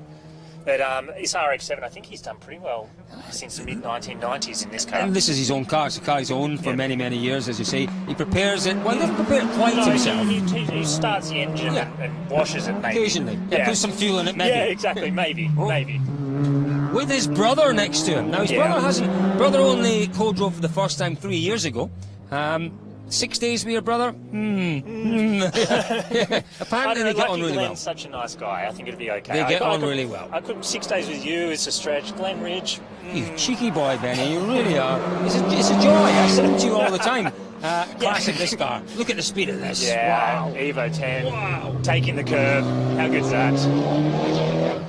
All right, now this car here is cool. This is an RX-8 SP, so it's a turbocharged RX-8. It was an Australian-made creation. So basically, they actually built this car. The flames. So basically, this car was built for TARGA Tasmania. There you go, my goodness. Flamethrower. Again, really quick. We're seeing a real step up in pace now, Ben. You know, as we get towards the pointy end of the field, the pace of the cars is visibly that much quicker. I mean, you just have to watch that. It's cool, right? We've got a cameraman again, look, and he's moving the camera. Is he I allowed know, to do that? Pat's trying to So reframe is he it, eating, though? Is he eating? But it's because you can't stand still. I can't stand still. I'm very sorry, cameraman. I'm very, very sorry. I can't stand still. It's always been a problem. If you've noticed, I stand with my hand in my pocket because otherwise it's all over the place. I'd be knocking Ben's glasses off. Yeah, I think I'd do a bit of that one too. But Yeah, even I yeah. don't have your arms. But this is a cool little car, RS200 Clio. It's be a fun car to do Targa in. Yeah. It was a limited edition car, wasn't it? No, it's a standard production car. No, but I mean, in terms of the RS, there weren't that many of the Clios, No, RS I mean, Clios made. it's a special. Yeah. You know, it's not your standard road you see every day. I think they're a 1.6 litre turbo. Just taking it a little more gently. There we go. With a We've little got addition lovely of the... M3 CSL here. This is Adam Spence in this car, who's done quite well at Targa in the past. He has? Yeah. Fantastic looking car. You can't argue with that sound. Sounds pretty good. Sounds pretty I good mean, for that's from the BMW. era of BMW that sounded... Yeah, we had this debate last night about whether the new BMWs sound good. I don't think they do, sadly. I'm sorry if I'm upsetting anyone, but the new BMWs, for me, the M's, oh dear. What's gone wrong? I think that, the most recent ones are... Strange sound, a strange sound. Well, Now, and I think they're optimising performance. I think that's what it is. It's very functional noise. well, do you know what? And there are regulations about the sound of cars these days. They absolutely. have It's to very be limited. difficult now. Yeah, it is I've difficult. got Dave Blunden here. Dave, this is a GTS-T Skyline as well. The King of Mansfield. Aha! He's a character, a proper character. Absolutely.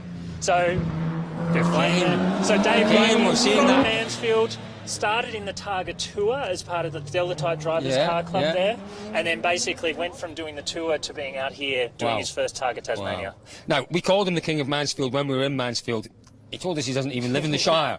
No, he's not even on the local... yes. But he is the King of Mansfield. You know our eyes, at least. What are we watching? We've Another got BMW, another little 3 Series. They're popular, aren't they? And they just and they're popular because of what we said earlier. They're affordable. You know, the parts are readily available. They're not exorbitantly expensive to fix. No, absolutely. And the big thing, and they're we've got the competitive. classic BMW being caught by the side. That's classic BMW, little one end. Yeah, that's a Buccini. So this car. Here we might see the push. No, we're probably not going to see a push to pass here because there's not a lot of space to pass. This is a bit exciting, isn't it? It's like circuit racing almost. The Buccinis have done well, haven't they, in the last year or two? They've moved up in class. Well, they've moved up from the Speed Limited class into early modern 2, and they've won the event both times. We saw this car yesterday on a little walk around the Silver Dome. This incredible livery. It's got a very special finish on it, this car, in terms of the, what do we call it, metallic finish. Yeah, metallic flake in the paint. It's just and Paul is a very neat, very precise driver. I mean, I'm hoping you... Yeah, there you go. Yeah, nothing like the cursory commentator. Yeah, I almost put the curse on, but no, that was good. Ooh! It's a little bit... That was a bit exciting. Yeah? Who's this? It's this is Paul and Tanya Wearing, I think. Yeah. They were in a Triumph last time they were here, and now this is the first event in the BMW, and I've got to say, it looks like they're reasonably well acquainted with it already. That's a nice corner, because you can do that in that corner. It's nice and wide, and, you know, if you want to be... But again, thinking about tyre wear, the use of tyres is spectacular. Come on, there's a crowd. There's a crowd. You're absolutely right. That sounds all right. V8 M3. No, it's good. Here, our cameraman doing a good job looking for that corner. There we go. All right, there's some Aussie muscle for you. The Ute. The Utes, I love these, Ute. and the Utes are so Aussie, aren't they? Oh. You know, you don't really have the Ute culture really anywhere else in the world. You'd argue the pickup truck. Pickups are different. Yeah, absolutely. But the Ute culture is very Australian. You're not going to take a pickup truck out to Targa Tasmania, are you? Where a Ute was something that you could go and pick up something and then, you know, go and drive on your favourite road. But my understanding is the Ute was developed for Australia in particular. Absolutely was. You know, so it was something that Australians wanted, a bit of performance, a bit of fun, but a bit of Ute stands for? Utility. This is a great Graham car. Copeland here, absolute character of Targa. He's switched, so he's no longer in the Jimmy Special, now in a Porsche 944. Now, what about our dentist friend who's in the He's Fiat? also in a 944. But this in is the Graham same Copeland. similar livery, very similar livery. Blue one, I think, but I thought you said it was black. Right, okay. This I've got is that Graham wrong. Copeland. Wow. You'd have to say, you know, one of the contenders in Classic GT. That is a fantastically turned out car. Won the classics with one classic handicap a number of times in that Jimmy Special. Yeah. I don't know if you've seen it, but the wheels all pointing. That the is wrong my way. first memory of Targa. Standing at Mansfield on that roundabout, watching this thing being wrestled down the street. It was just incredible. Yeah, absolutely. It's quite a technical little section that we're watching here, isn't it? I'm really fascinated to see how our top boys take this little section, you know, to see whether or not they take a little bit off, you know, that the suspension on these cars is great. Is it worth, you know, taking a bit of that roundabout? Not sure. You know. Not sure at this point in the rally. Speaking of rally cars, iconic livery here. It's the Subaru, isn't it? Yeah, absolutely. It's great. You know, Gee, it's we haven't seen our little Ford yet, have we? Did we miss that? No, it's not come through yet. Oh, right, okay. But I mean, there's not much more iconic than a rally car in Subaru rally car in blue with gold wheels, is there? I mean, obviously that's something you spent a lot of time. I spent a lot of time doing it. It was a story of how rallying changed the perception of a motor manufacturer. You know, up until the point the Subaru went rallying, they were a farmer's vehicle. You know, they were very dependable, very reliable, could go anywhere in any conditions. Then they went rallying and everyone wanted one. And everyone wanted one in that livery. Fantastic. Yeah, absolutely. Little Renault Megane here. This is you've done a lot of Targas in this car and always quick. Yeah. No, very good pedaler indeed. Yeah, absolutely. There we go. Little Renault, a great car to do Targa in too. I do like some of these cars just catch the light, don't here they? we go. RS200. Let's watch this. Let's watch this. It is a classic car. We talk about nimble cars. You know, maybe these weren't quite so nimble. Let's watch it.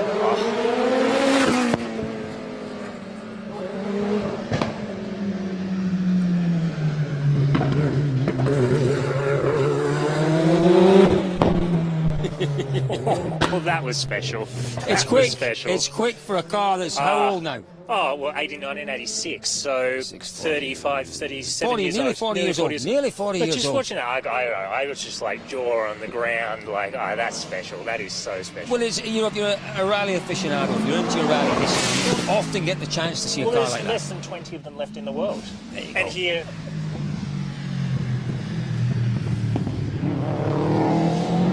But yeah, Another little STI. Steve Sims, rally safe, Abby alongside. This is her first ever rally as a co-driver. I don't think she sat in the car until She's not- yesterday. She sat in the car, but not with the engine turned Wow, on. wow. There we go. Another Subaru. We're seeing the Yeah. different generations of Subarus here, aren't So we? these guys won the rookie rally last year at TARGA Tasmania. So and there you go. Yeah, now in the main competition. So It is great. This is what I do enjoy about it. Seeing the different generations of Mitsubishi Evos and the Subaru this Imprezas. one's it's an S204, so it's actually a really special Subaru. So The it's a S204. homologation car. There was one of those in Scotland.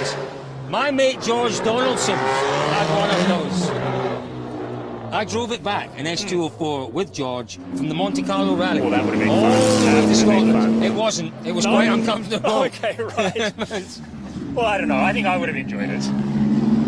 Oh, 906, 911 turbo. It's a very different sound, isn't it? That sounded a little bit kind of maybe... No, that's just what they sound like. It's a very low tone. low, sort of almost manifoldy. Yeah, it's characteristic of that car. It does sound a bit like that. Benny It's not Boy like the is newer a ones. bit of a Porsche guru. It's Has like to be. Porsches. Porsches, I'm very sorry. Now, this is the future. This GR little, Yaris. the GR Yaris. Absolutely.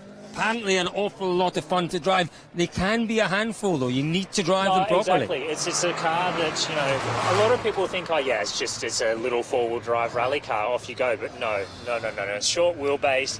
The centre of gravity is a little bit high, which kind of means that there's some interesting characteristics. So, we talk about the need for... these cars are limited in terms of the noise they can make these days. That was practically silent. It was like a stealth car, man. Yeah. I'd hazard a guess that he hasn't put an aftermarket exhaust on that one. I think so. Now, if we talk about noise... Evo 9. Evo 9. Yeah, Evo fantastic. 9, maybe. You can argue about the Subarus and the Evos. The Evo 9 was maybe the nearest it's the thing to a ultimate perfect expression perfect of that. rally car. Yeah, it was reliable, dependable, quick, nimble. It'll be around for years. A fantastic rally car. It really was. This is a car that came out in maybe, 2006? Yeah, around about then, I guess. I'm Because not the 10 entirely came out sure. in about 8, so I think it was about 2005, Yeah, 6 yeah. that the 9 came out.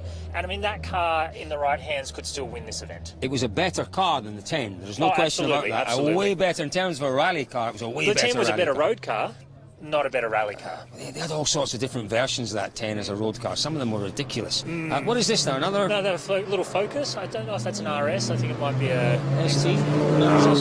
Oh, it's a... Yeah. Let's have a look. It's quite cool. Nice little car. It is. I mean, this is a Five-cylinder slightly engine. older one. Yeah. It's maybe a 2005, 2006 Focus, I this guess. is nice. Now we've got this is quite a cool crew that we've got coming up just behind them. I think we might have just missed them, but all-female crew there in that Subaru. Sounds great. Sounded really good again, didn't so it? we've got Kel Hanley and Melinda Bergman in that car. So not only does he know all the different cars, he knows all the names of the crews as well. They've been around Targa forever. Like Kel and Mel are just awesome. Kel and Nell. Mel. Kel and Mel. It's not like what's the Australian comedy duo? Oh, Kath and Kim. Kath and Kim. Not quite. Not quite. No. Another Yaris GR. This one's quite interesting. If we get to see it, it's got a different livery on each side of the car. So which was the most famous race car with a different livery on either side? Well, I mean, obviously you've got a fair from Formula 1 cars. The 555 Lucky Strike, the one that was zipped up the middle. The BAR, the first of the BARs. F1 And that cars. wasn't... I was working for that company at the time. That was an internal Well, that was fight. only because you weren't allowed to do two cars with the different Two cars with different liveries, an eternal fight between the various different brand marketing divisions. But no, that looks quite interesting as well. Again, another Evo 9 Another then? Evo 9, yep, no. I mean, it's such a great car to do rallying with. I mean, there are a lot of them, but there's a lot of them for a reason. There's a lot of them for a reason. They don't break down. Things do need replacing. As I said earlier, they're reasonably priced. Absolutely. And really competitive and quick great enough, fun. like they've won the event outright. I think it was Steve Lenny and Bernie Webb won the event in one of them. There's a 10, so still a great little car. What did Lucaneer win High Country in? It was a Great Barrier Reef last year in a Subaru STI. Right. And that was an old one as well, No, wasn't it was. That was a You know? 2008, 10 model. So I think we've got another. This one might be an 8. And Ben, what class are we still in? So these would all be early modern cars. So we've had a few classics that we haven't seen though. No, but it's not seated in that order. It's it's meant to be slowest to fastest. So we've still got a few. So we've still got the Sydneys to come in, and they got you. Okay. Yeah. I'm learning as we go along. Great to see these Evos, these proper rally cars. I think that one's an 8, so it's slightly earlier. Oh, no, 9 maybe. It's hard to tell. Really hard to tell. Yeah, I suspect it's a 9, but it could be an 8. Here we go. I love this livery. That's the iconic Subaru livery, isn't it? I had to drive a Subaru with that livery to work and back every day for a year. Oh, that would have got a bit of attention. 2004 STI. It wasn't that one. That's an earlier. Yeah. So not the bug-eye one, the one after that. Yeah, it was the first of the ones that people didn't like. The one that like. Peter Solberg won the championship Absolutely. with. Absolutely. That's really, I think, when you ask anyone who's into their Subarus about the Subaru rally cars, that was their favourite one, the two-door. That car that just went past defines what a rally car is for so many people. It really does. And this here, we've got the newer one on screen now, so... This was the last of the Subarus in terms of rallying that never really did anything, sadly, but, but there are still some around. Chris Atkinson, an Australian, tried damn hard to make it work. Now, was Atco in the... Or was he I'm not sure he quite made it. He may have done. There was one year. 2008, 2009 was the last year, wasn't it, in the World Rally Car? He might have made it to the era of this generation.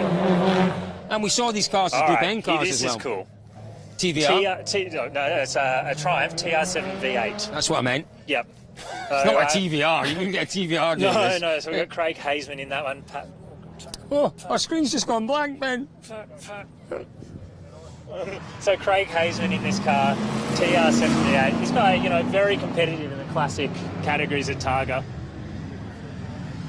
Taking a bit of that roundabout.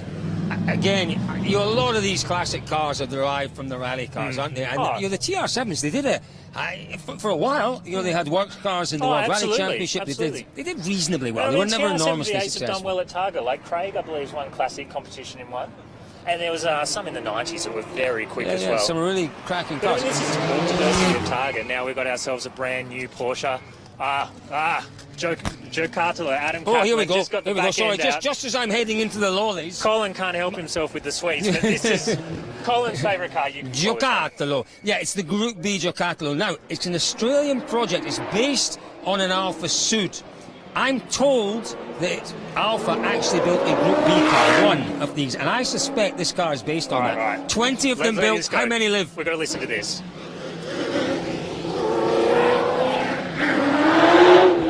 Oh, that's a proper noise. That was Alicia Penny and her driver.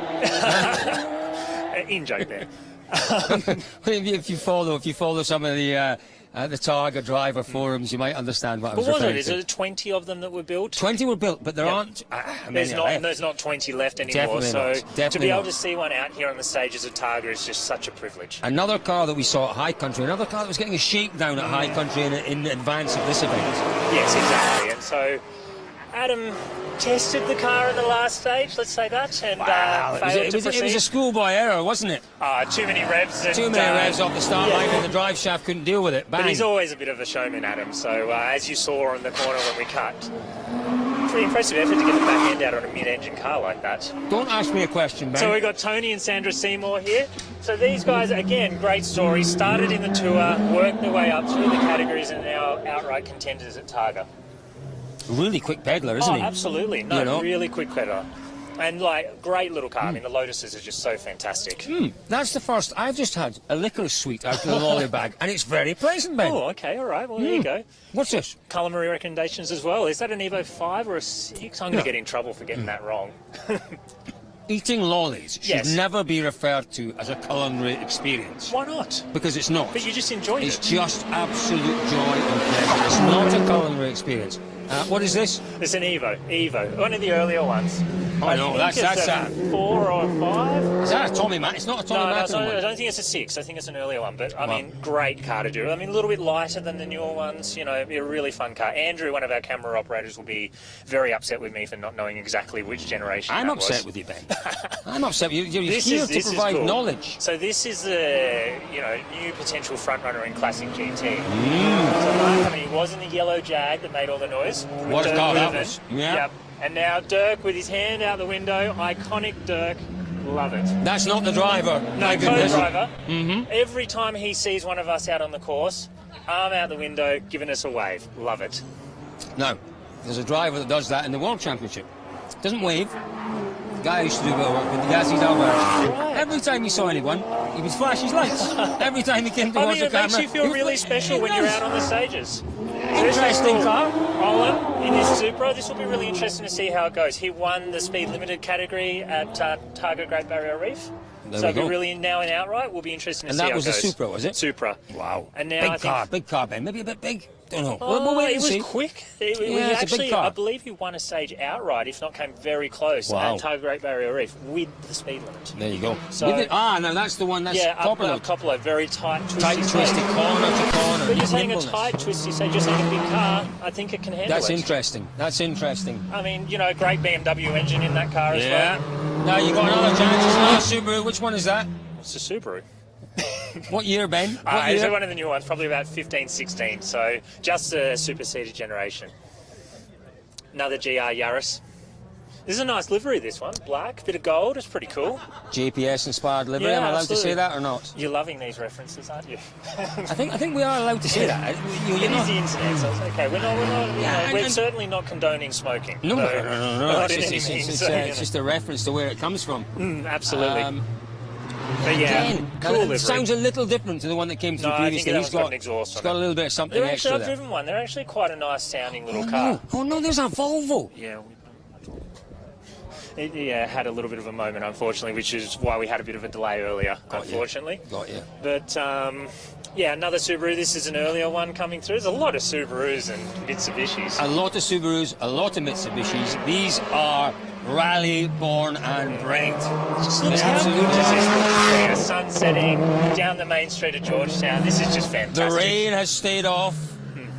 We talk about big cars. Subaru's just got bigger and bigger and bigger. It looks big, doesn't it? It is a big car, but, you know, it goes okay. It goes No, okay. It's absolutely. not- I mean, that generation, like slightly newer one, they've run very competitively in Yeah, outright at Targa. We saw Motorsport winning the absolutely. Australian Rally Championship in 100%.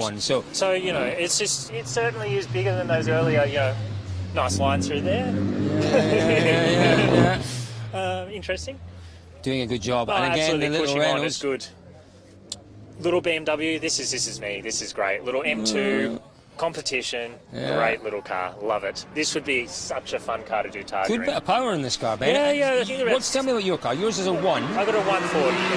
And how would the power so compare this, with you something think like that's fast when you were driving up this morning? Really fast. Yeah. Too this fast for me. Extra 80 kilowatts. Wow. Extra Wow. turbo, extra 80 kilowatts. Wow. Yeah. Properly quick little car.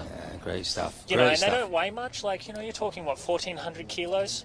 And again, that's the big thing with some of these cars. It is the weight to power ratio that we're talking about. You see the big Vipers and you see the No, GTRs, absolutely. and you know, You're okay. talking by the time you put crew, fuel, everything in it, near 2 tons. Yeah, absolutely.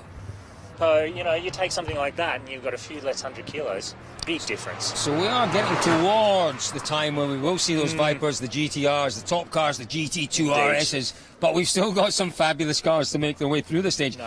You know, different generations. The little Yaris, and then just behind it. Yeah, we switched to a Toronto. How good is that? Is that like going really SLR quick. 5000? Going really quick. Goodness me. So I missed that. They're missing their livery. That's the Braze, so the competition for outright and classic GT, and then the Siddons. That was Graham Bray. No, Mick and Daniel. Mick and Daniel Bray. And Yeah, then we've sorry. got John and Gina Siddons here. Let's just watch these guys come through.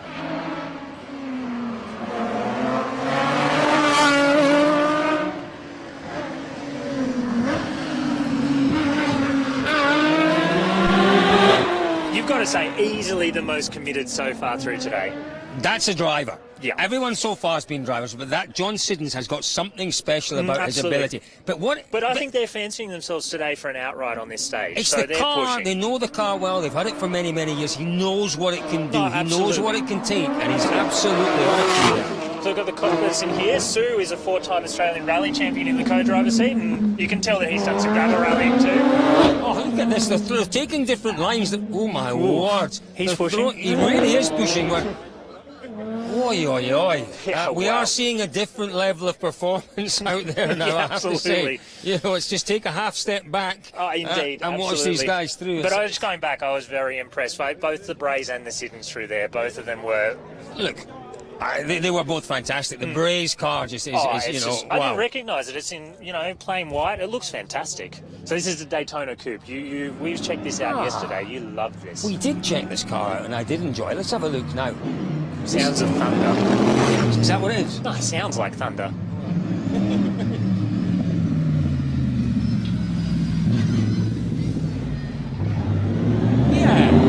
What a car. What a beautiful look to the car. A little This bit more is gentle. interesting here. So this is Ben Mannion.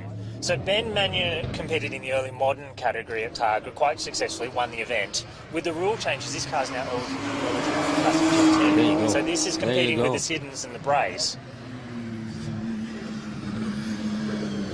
Neat and tidy, really neat and tidy through there. Yeah, local Tasmanian, good steerer. I think it'll be interesting to see how he goes over the week. Well, he'll know the roads. No, he'll know the roads. absolutely. He'll know his way around. He'll make the most of that. We are expecting some weather later on in the week, Ben. That is when local knowledge really comes Indeed, into play. So we've got another Subaru coming through. I mean, one or two Subarus. How many more have we got to I go? know, It's just exactly. phenomenal. It's just phenomenal how many cars we've got here. We haven't seen a single Viper yet. I know, we haven't exactly. really seen Haven't your seen the modern Ultimas, we GTR, haven't seen two the fast GTR, Porsches. It's the Ultima. Oh, hello. Oh, we've got some guests potentially. Quickly, I think in we we've come. got to pull these guys in. Do you want to talk? Yeah, Peter Glasky, Sam Winter. Hello, Ben. How Hello, are you? Sam. How are you? Don't give her the microphone. Oh, no, you're never going to get that back, You Colin. shouldn't give her the microphone. No, I'm not saying it. Great. I love interviewing you, So Sam. these 'cause I guys were don't in have that to. I just lovely give you little the mic. BMW we saw earlier. Won Classic how many times in this event? We haven't you won won this Targa, event. second We've won second Targa a couple of yeah. times, but not this event. Yeah, right. So, Yeah.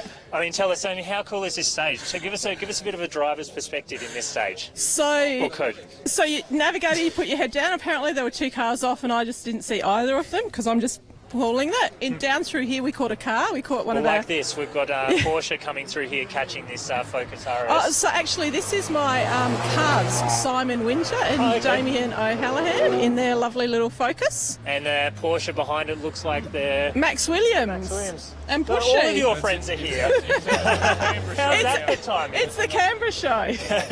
Max is starting to get a little bit cranky. Perhaps. There we go, get out of the way. Yeah.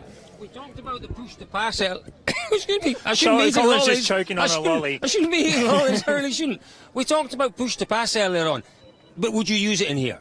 Oh, look, you can, but there's just so many things happening. And in fact, where you catch the car, and it was actually the headlights he saw. I flashed my headlights coming up behind him. He said, yeah, I caught that in the mirrors. It was quite confusing for us having two cars with the same livery running in the same picture. Well, it's nice. For a while we've been the only E30 BMW, but they seem to be multiplying under the mushrooms. So I think about 5 or 6 in the event this year, which is fantastic. It's a really popular car. We've seen, so I say, at least 5 or 6, maybe more. It's awesome. If I need spare look at this parts, Lotus I've got going through plenty here, of the people right now I Ringers. can go and talk to, which is awesome. But no, look, they're a great balanced car.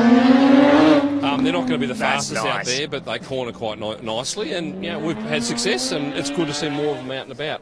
But yeah, with the passing side of it, this is such a busy stage. You really got to have some latitude on watching what's about you. Push to pass, you may pick it up, headlights, or just someone right on your tail, and one of those things is enough. They move over. When you start the stage, would you be aware of who was coming behind you? So you would, would you make a note and say, actually, that car might catch us in 5Ks? Yeah, totally. And 5Ks. And certainly today they're probably not fully seeded on slowest to fastest. So chance you'll catch a few. But yeah, later stages during the event where they've seen them a bit better, you rarely would catch a car unless it's a really long stage. But I said to Sam, the car in front of us, as we were heading, obviously I could see they were quite slow off the line. They were tentative. It's like we may catch them. Just put it in your head just in case, and I'll hold it in. So you get a sense of what's I was just distracted watching the pictures, watching Richard and Chris Perini come through the stage. So, I mean, it must be one of the busiest stages for a co-driver. You're saying head in the book. I mean, it must be full on trying to call these 4.8 kilometres. I think the beauty of it is having done recce. Sorry, I'm actually looking to see. Sorry, this is a pretty special car. This is a really special car. So Uncle Peter has nephew Jaden Glusky sitting in this car with Xavier Franklin. And he was so pumped, can I tell you? He was just so excited. Sitting in a Porsche at TARGA Tasmania, that's not bad, is it? How old, Shaman? He's 20 years old. What did we see him in at High Country? It was with... He was with Dave Blunden in Dave Blunden's GT Skyline. They did very well. They did. They got on the podium there, and he's backed it up now in a Cayman, so he's pretty stoked. These guys are having a decent old crack through here. These guys, I think at High Country, they got closer to any of our little lock-off cameras on the side of the road than anyone. Very precise. Lovely And it's just so noisy. Guys, thank you very much for coming and talking to us. Always a pleasure. No worries. Thanks very Now much. we've You got to guys ask, did awesome. have you developed your love of Akadaki yet? We've got Griffo here, Mark Griffith. You confused me with that. I get easily confused, you know that. It's not fair. I get so confused. Well, we know we're trying to make you more Australian every time we visit. Do you like Jimmy Barnes? I like Cold Chisel. And I actually remembered one of his songs earlier on about the car plant in Adelaide. I've forgotten what it's called now, but yeah. But Akadaki or whatever you call them, no. That's all right. We'll keep introducing Australiana to you. Stay tuned. I'm keeping on top of the lollies. That's as much Australian as I want. And these guys were awesome. We actually live streamed you the whole drive up to Hillwood, and you were just so hilarious. We had such a good time. You Such well knowledge. for that first hour, we have Far to say. too kind, Sam. All right, so we've got Mark Could you Cates and hear us, Bernie though? Webb coming through now. So we're going to focus on this. Here we go. GT2RS, Mark Cates, Bernie Webb. New car to Mark. Not Yep. totally new. Mount Bobo, he won in this car. I'd have to say that, it'd be interesting to see how they go. This is a car that obviously could win the event, and Mark is a very quick driver with a very good navigator. He's a decent driver with probably the most experienced navigator here, Yeah, Mark. one of, But yes. he understands his limits, so Yes. he won't go beyond that. He No, won't push indeed, too hard. absolutely. He won't, he can be a proper bit of fun, Mark Cates. No, he but he's is. a sensible man who understands what he's No, got for to do sure, in that and car. he's gone and got himself as one of, if not the best co-drivers in the field. And one of the best cars in the field as well. Speaking So of good co-drivers, we've got this is Trevor McLeod here, who's got Steve Glennie in the co-driver's seat. So I mean, who's won the event? Yeah, he's won the event with Bernie Webb back As a in driver. 2008. So Yeah. Steve was the driver, Bernie was the co-driver. Steve now in the co-driver's seat with Trevor. I mean, these guys are in early modern 4. I'd have to say that you'd be hard pressed to beat them. In early modern In 4. early modern 4, I think yeah. you're right. I think you're right. And you know, you never know what's going to happen here. We don't want to see anyone having any trouble, No. but we saw the Whites having trouble a couple of years ago, and it opened it all back up, didn't it? Anything could happen. Really cool car coming through here. Lotus in the Subaru, Buckby Subaru. Oi, oi, oi. Pushing on. Again. Lewis Carr in the co-driver's seat. Lovely guys. So the big difference you've got with Maybe these not cars right is gear the then. braking. The big difference. You know, all of these cars have got Ooh. plenty of power. Speaking of braking power, the Howreth. This is one of your favourite cars, isn't it? No, I just like these guys. It's a wonderful story, isn't it? Liam and Larry Howarth, you know, father and son, 19 events they've done together. Yeah, incredible. You know, and they've had podiums. They really are. 19 events, and they've Yeah. finished Oh, 17 he was of them. 17 of them, absolutely. And the And two they've they been didn't pushing. finish, mechanical failures. Absolutely. You know, And nothing to do they're with driving. always pushing. So, always competitive. So Now, is this young? No, not quite No, yet. not so, yet. No. It's not Daniel. No, not quite yet. No. So Okay. This is these guys are up from Queensland, so they come down from Queensland. So Up from Queensland Yeah, or up down from from Queensland, Ben. Queensland. I know corrected my myself. geography, and I know it's down corrected from Queensland. myself. Yeah, another Super. It's a great livery, this one too. The point I was going to make, you'll see the cars as they come through, it's the brakes. You know, No, these cars have absolutely. got just the ability to stop so much more quickly, so we're seeing more speed, and they're getting down, And the Stokes, they're braking. pushing pretty hard. Like just seeing that there, like they were having a decent crack. Absolutely. So this has got Dale Barry Moscat. Smith and Dale Moscat. So one of your friends in the co-driver's seat. Dale Moscat, one of the most experienced co-drivers in Australia. He's done a number of rounds of the World Rally Championship. Evgeny Novikov, my goodness me, brave man to sit next to Novikov, that's for sure. Yeah, well, thankfully he's a very good co-driver. Oh, that's Ben Newman just going very deep down at the corner at the RSL there. It's a cracking corner. It really is a great corner. It's good we're seeing it now. Oh, look who we've got here. We'll In just you call come. Ben Newman through the stage because he is pushing hard through there. So we've got Adam Kaplan. In you come, Adam. In you come. Come and talk to us. I have to say, I do wish I had my sunglasses going now. seeing your race overalls. Let's watch this car though.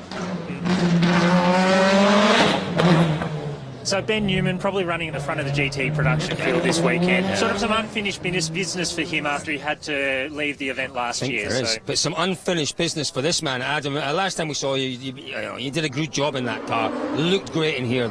Thank you. I was very tentative coming through here. It's all these hay bales everywhere. What's happened? You've had a shave and you've cut your hair. Have I? Have you taken some beard off? Must be the balaclava or something. How did the car go? Car went faultlessly, no issue at all. So very happy with that. Benny Boy's pointing at his watch. Oh, there's just something. This man's made the effort to come and talk to us, Ben. We can't be that rude. We can still watch the cars behind, and you can... Adam, thank you very much. It wasn't me that was rude this time, it was Ben. I was giving him a gesture that said time, 2 questions. What car is this? He's gone and ended the thing. Anyway, What car is this? It's a GT2 RS Porsche. Peter Nunn, Keith Johnson. Again, something that we think potentially...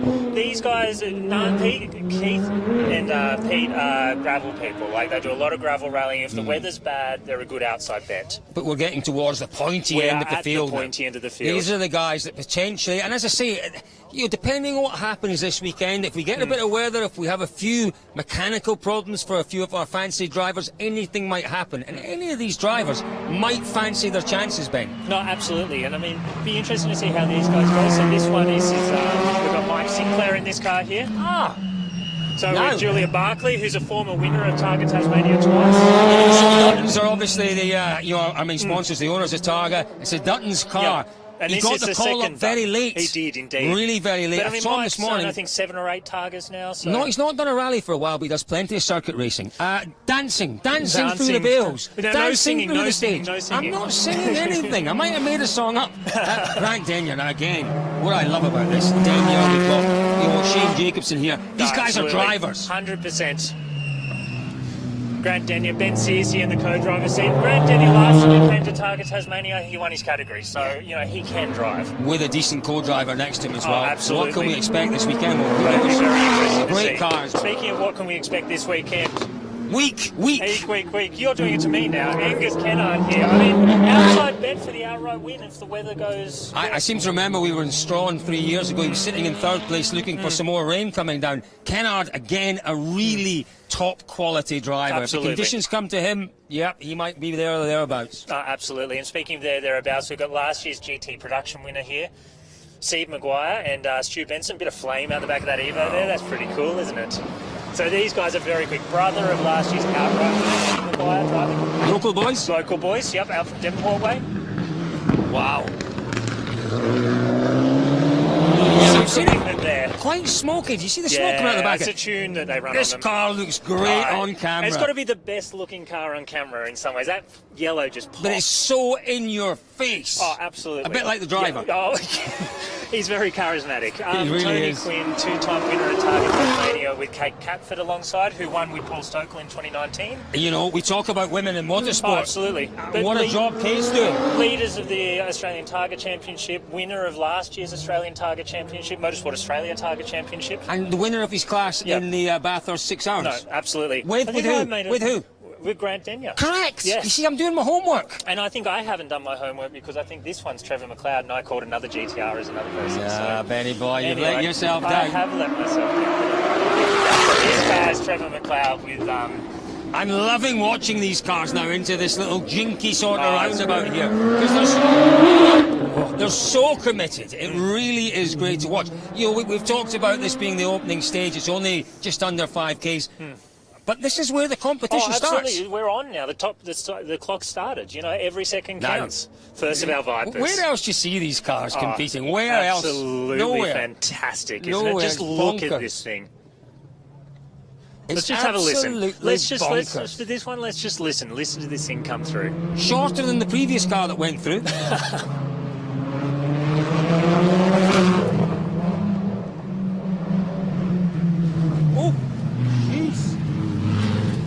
John Island finding a bit of a hay bale there. Now we've got the Ultima. Mike Pritchard in this car. This is a very special car, isn't it, Colin? It really is a very special car. The only one in Australia just correct. now, built in the UK. Exactly, and effectively just for TARGA. And again, a car that went to high country as a bit of a shakedown. Again, just taking the tightest line in those bales. Luke Kinnear just had a spin.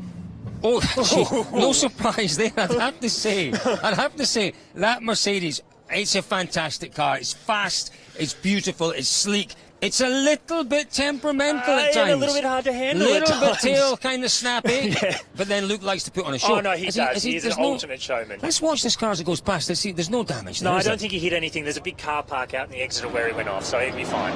That's his helicopter watching all as well. Exactly. Do you think he did that for sure? I think he might have. Let's just watch this corner here, Ben, because they've been cutting. The top boys have been cutting. Whoa.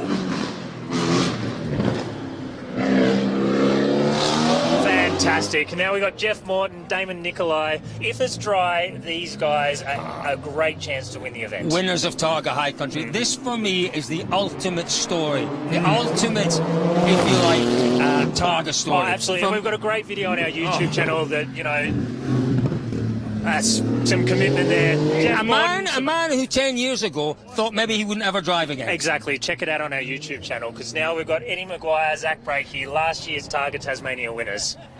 And they'll be looking to do it again. Targa is about multiple winners, Ben. Oh, absolutely. It really is. And these boys will be looking to add to their maiden victory.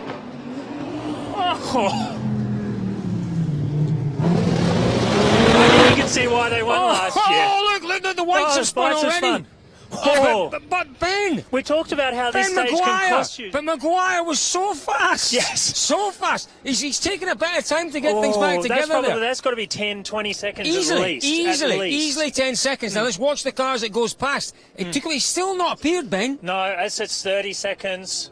There we go. Has he done anything to this car? Let's take a look. Oh, it's broken, it's broken. No, Rear that's suspension. He's broken the rear suspension. That is not a total disaster. No, but the time burn is massive. Can he get it to the end of the stage? Look at this, look at the left. Stage, where do they have to get back to? They've got about another 3 kilometres to go. That's the right rear, it looks like. Now, they'll get back. They'll get to the end of the stage. The question is, when can they service this car? When can they put it right? Tonight they can fix it, but I mean, how many minutes are we going to lose here? Nah.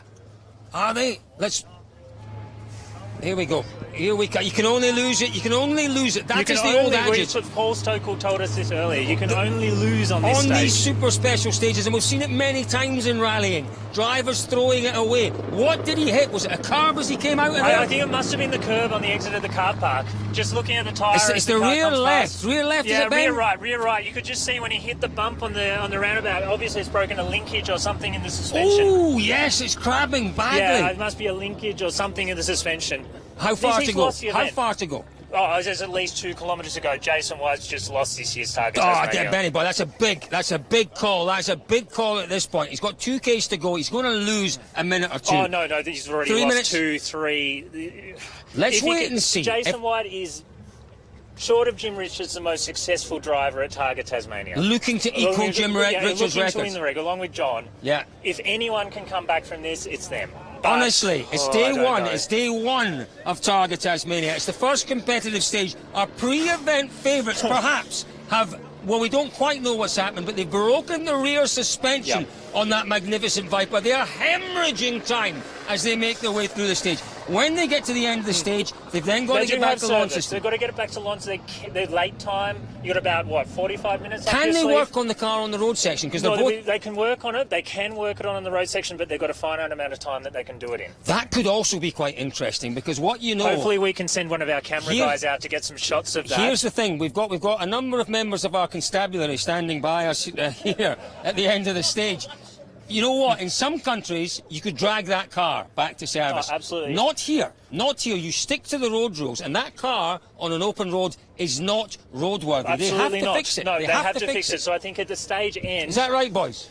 Boys and Nod, they have to fix that car. You would pull that car over. So if we could get any of our camera people out to the stage end, I think that would be very interesting footage that we can put up on the TARGA page later. So, let's just recap. This is the most dramatic start to TARGA Tasmania. The 30th running. It's the event that keeps giving. Absolutely. Rally. Pre-event favourites. There's our sweet. Is that not a sweet car? No, this is not a sweet. So we've got 999 coming through now. My goodness me! It started a little bit slowly. We need to calm down a little it started. bit. Well, let's just try and recap what we've seen here. So we've seen Jeff Morton going through very quickly. Yep. Maguire flying through really quickly. Skimming the hay bales, So then what we've got here, we've got a big right-hander into the high street. They've gone a little bit wide by the looks of things. Oh, okay. No more guests. That's fine. That's fine. We've got plenty to talk about. Our pre-event favourites are 7 times winners, looking to equal the record of Jim Richards, 8 times on Targa, the 30th running of Targa. That would be magnificent. They've hit I suspect they've hit a curb bend. Well, potentially, but if it's the right... It's the wrong side. It's the wrong side for that right-hander. That right-hander is quite high speed. And it's the wrong corner for them to have gone wide. No, but there's the car park and there's a gutter on the entry before it flattens off. So I think potentially it's one of two things. Either they've gone a bit of oversteer on the way in and they've cut too much. Yep.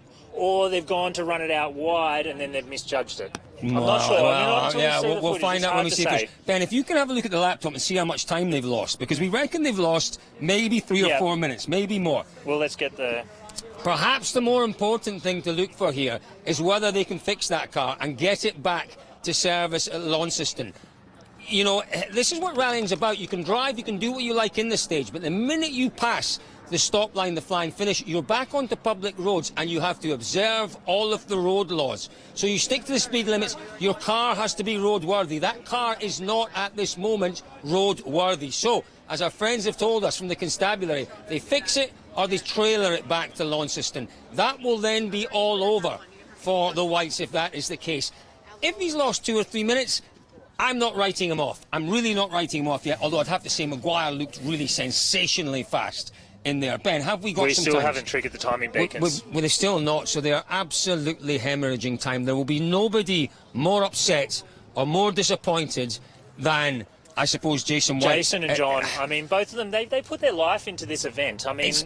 listen, it's very similar. We talked earlier on about the Mull Rally in Scotland. There are people that spend 364 days of the year building towards the 2 days of Mull Rally. And, you know, it's the same here with the Whites. Their whole year goes towards building the car, developing the car, preparing for the event.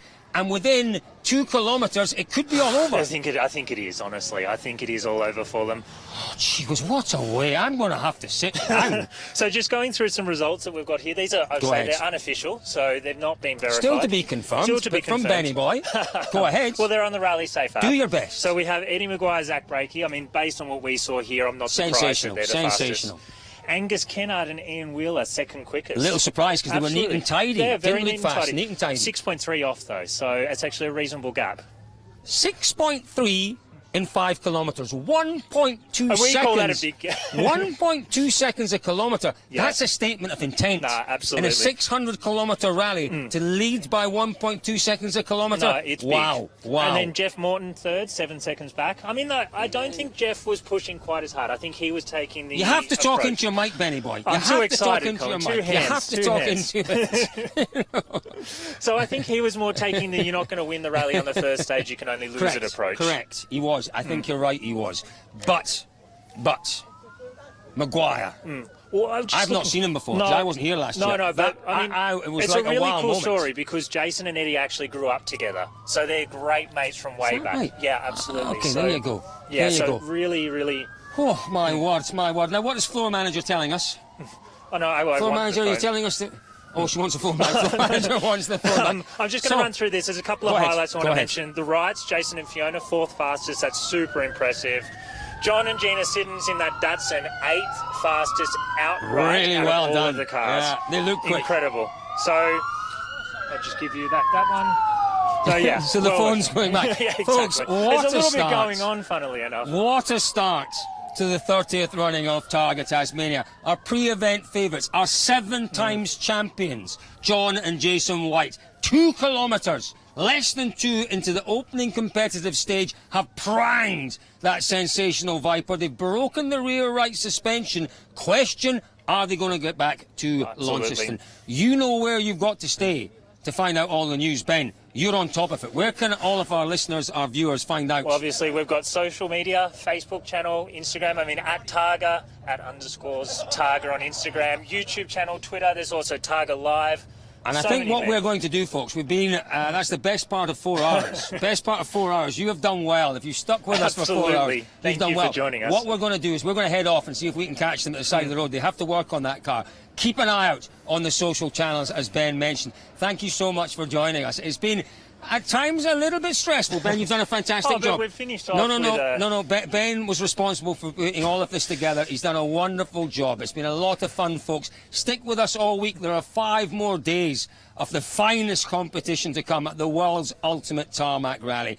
We want to hear from you. Leave some comments below. Stick with us on YouTube, on Facebook, on Twitter, on Instagram. We'll bring you all the news as it unfolds from the 30th running of TARGA Tasmania. Well done, Ben. Thank you, Colin. Well done. Holy dooly. Oh, that got exciting.